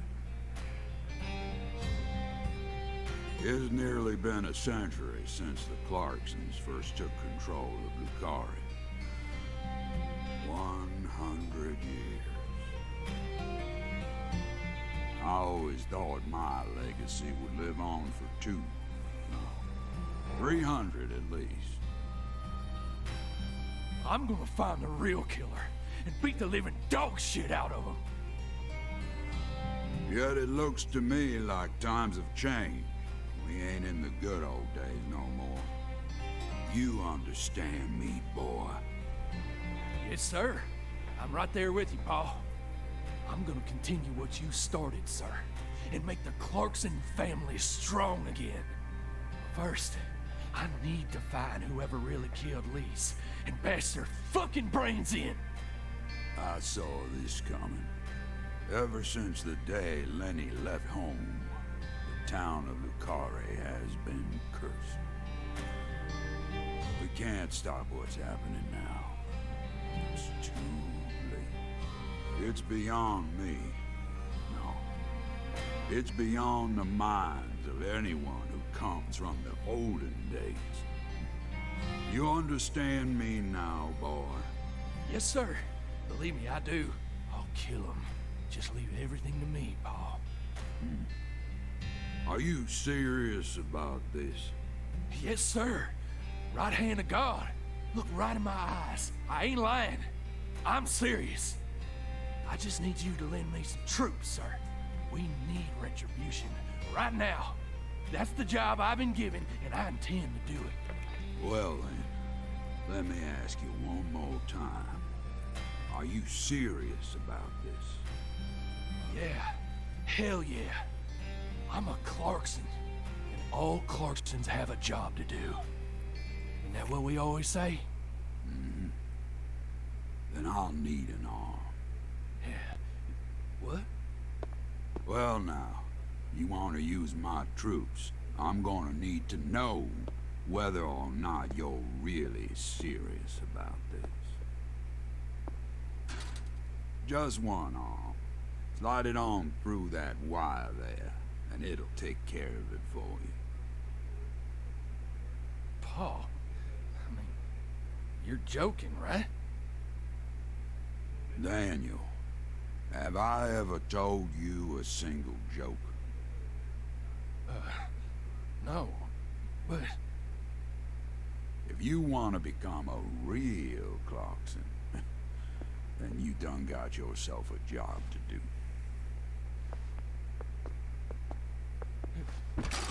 Wait, Paul, I get it now. You want me to stick it in and then pull it out at the last minute, right? You want to see if I got guts or not, but there's gonna be another way. You can't be serious, sir. Hey, knock it off, you assholes! Let me go! He's just joking with me. Let me go, goddammit! Oh, please, sir, don't do this! Just tell me this is a joke, please!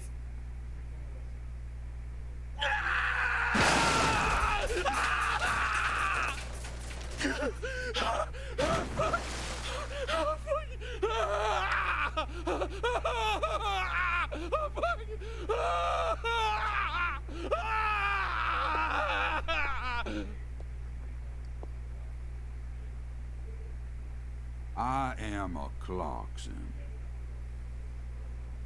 And no matter how our fortune falls, all Clarksons have a job to do.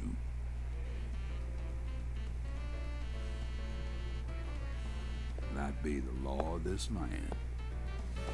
Wow, that was sure a thing.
Ooh.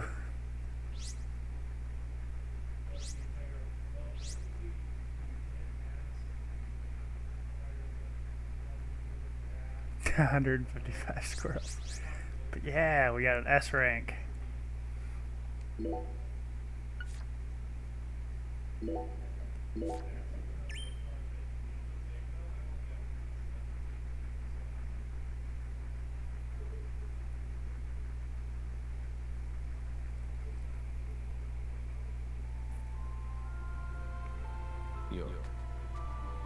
You can hear Okay. me. We aren't gonna do any more with that. I'm gonna find somebody to raid, and that'll be it for tonight. So thank you for joining me. I hope you have a good rest of your Saturday.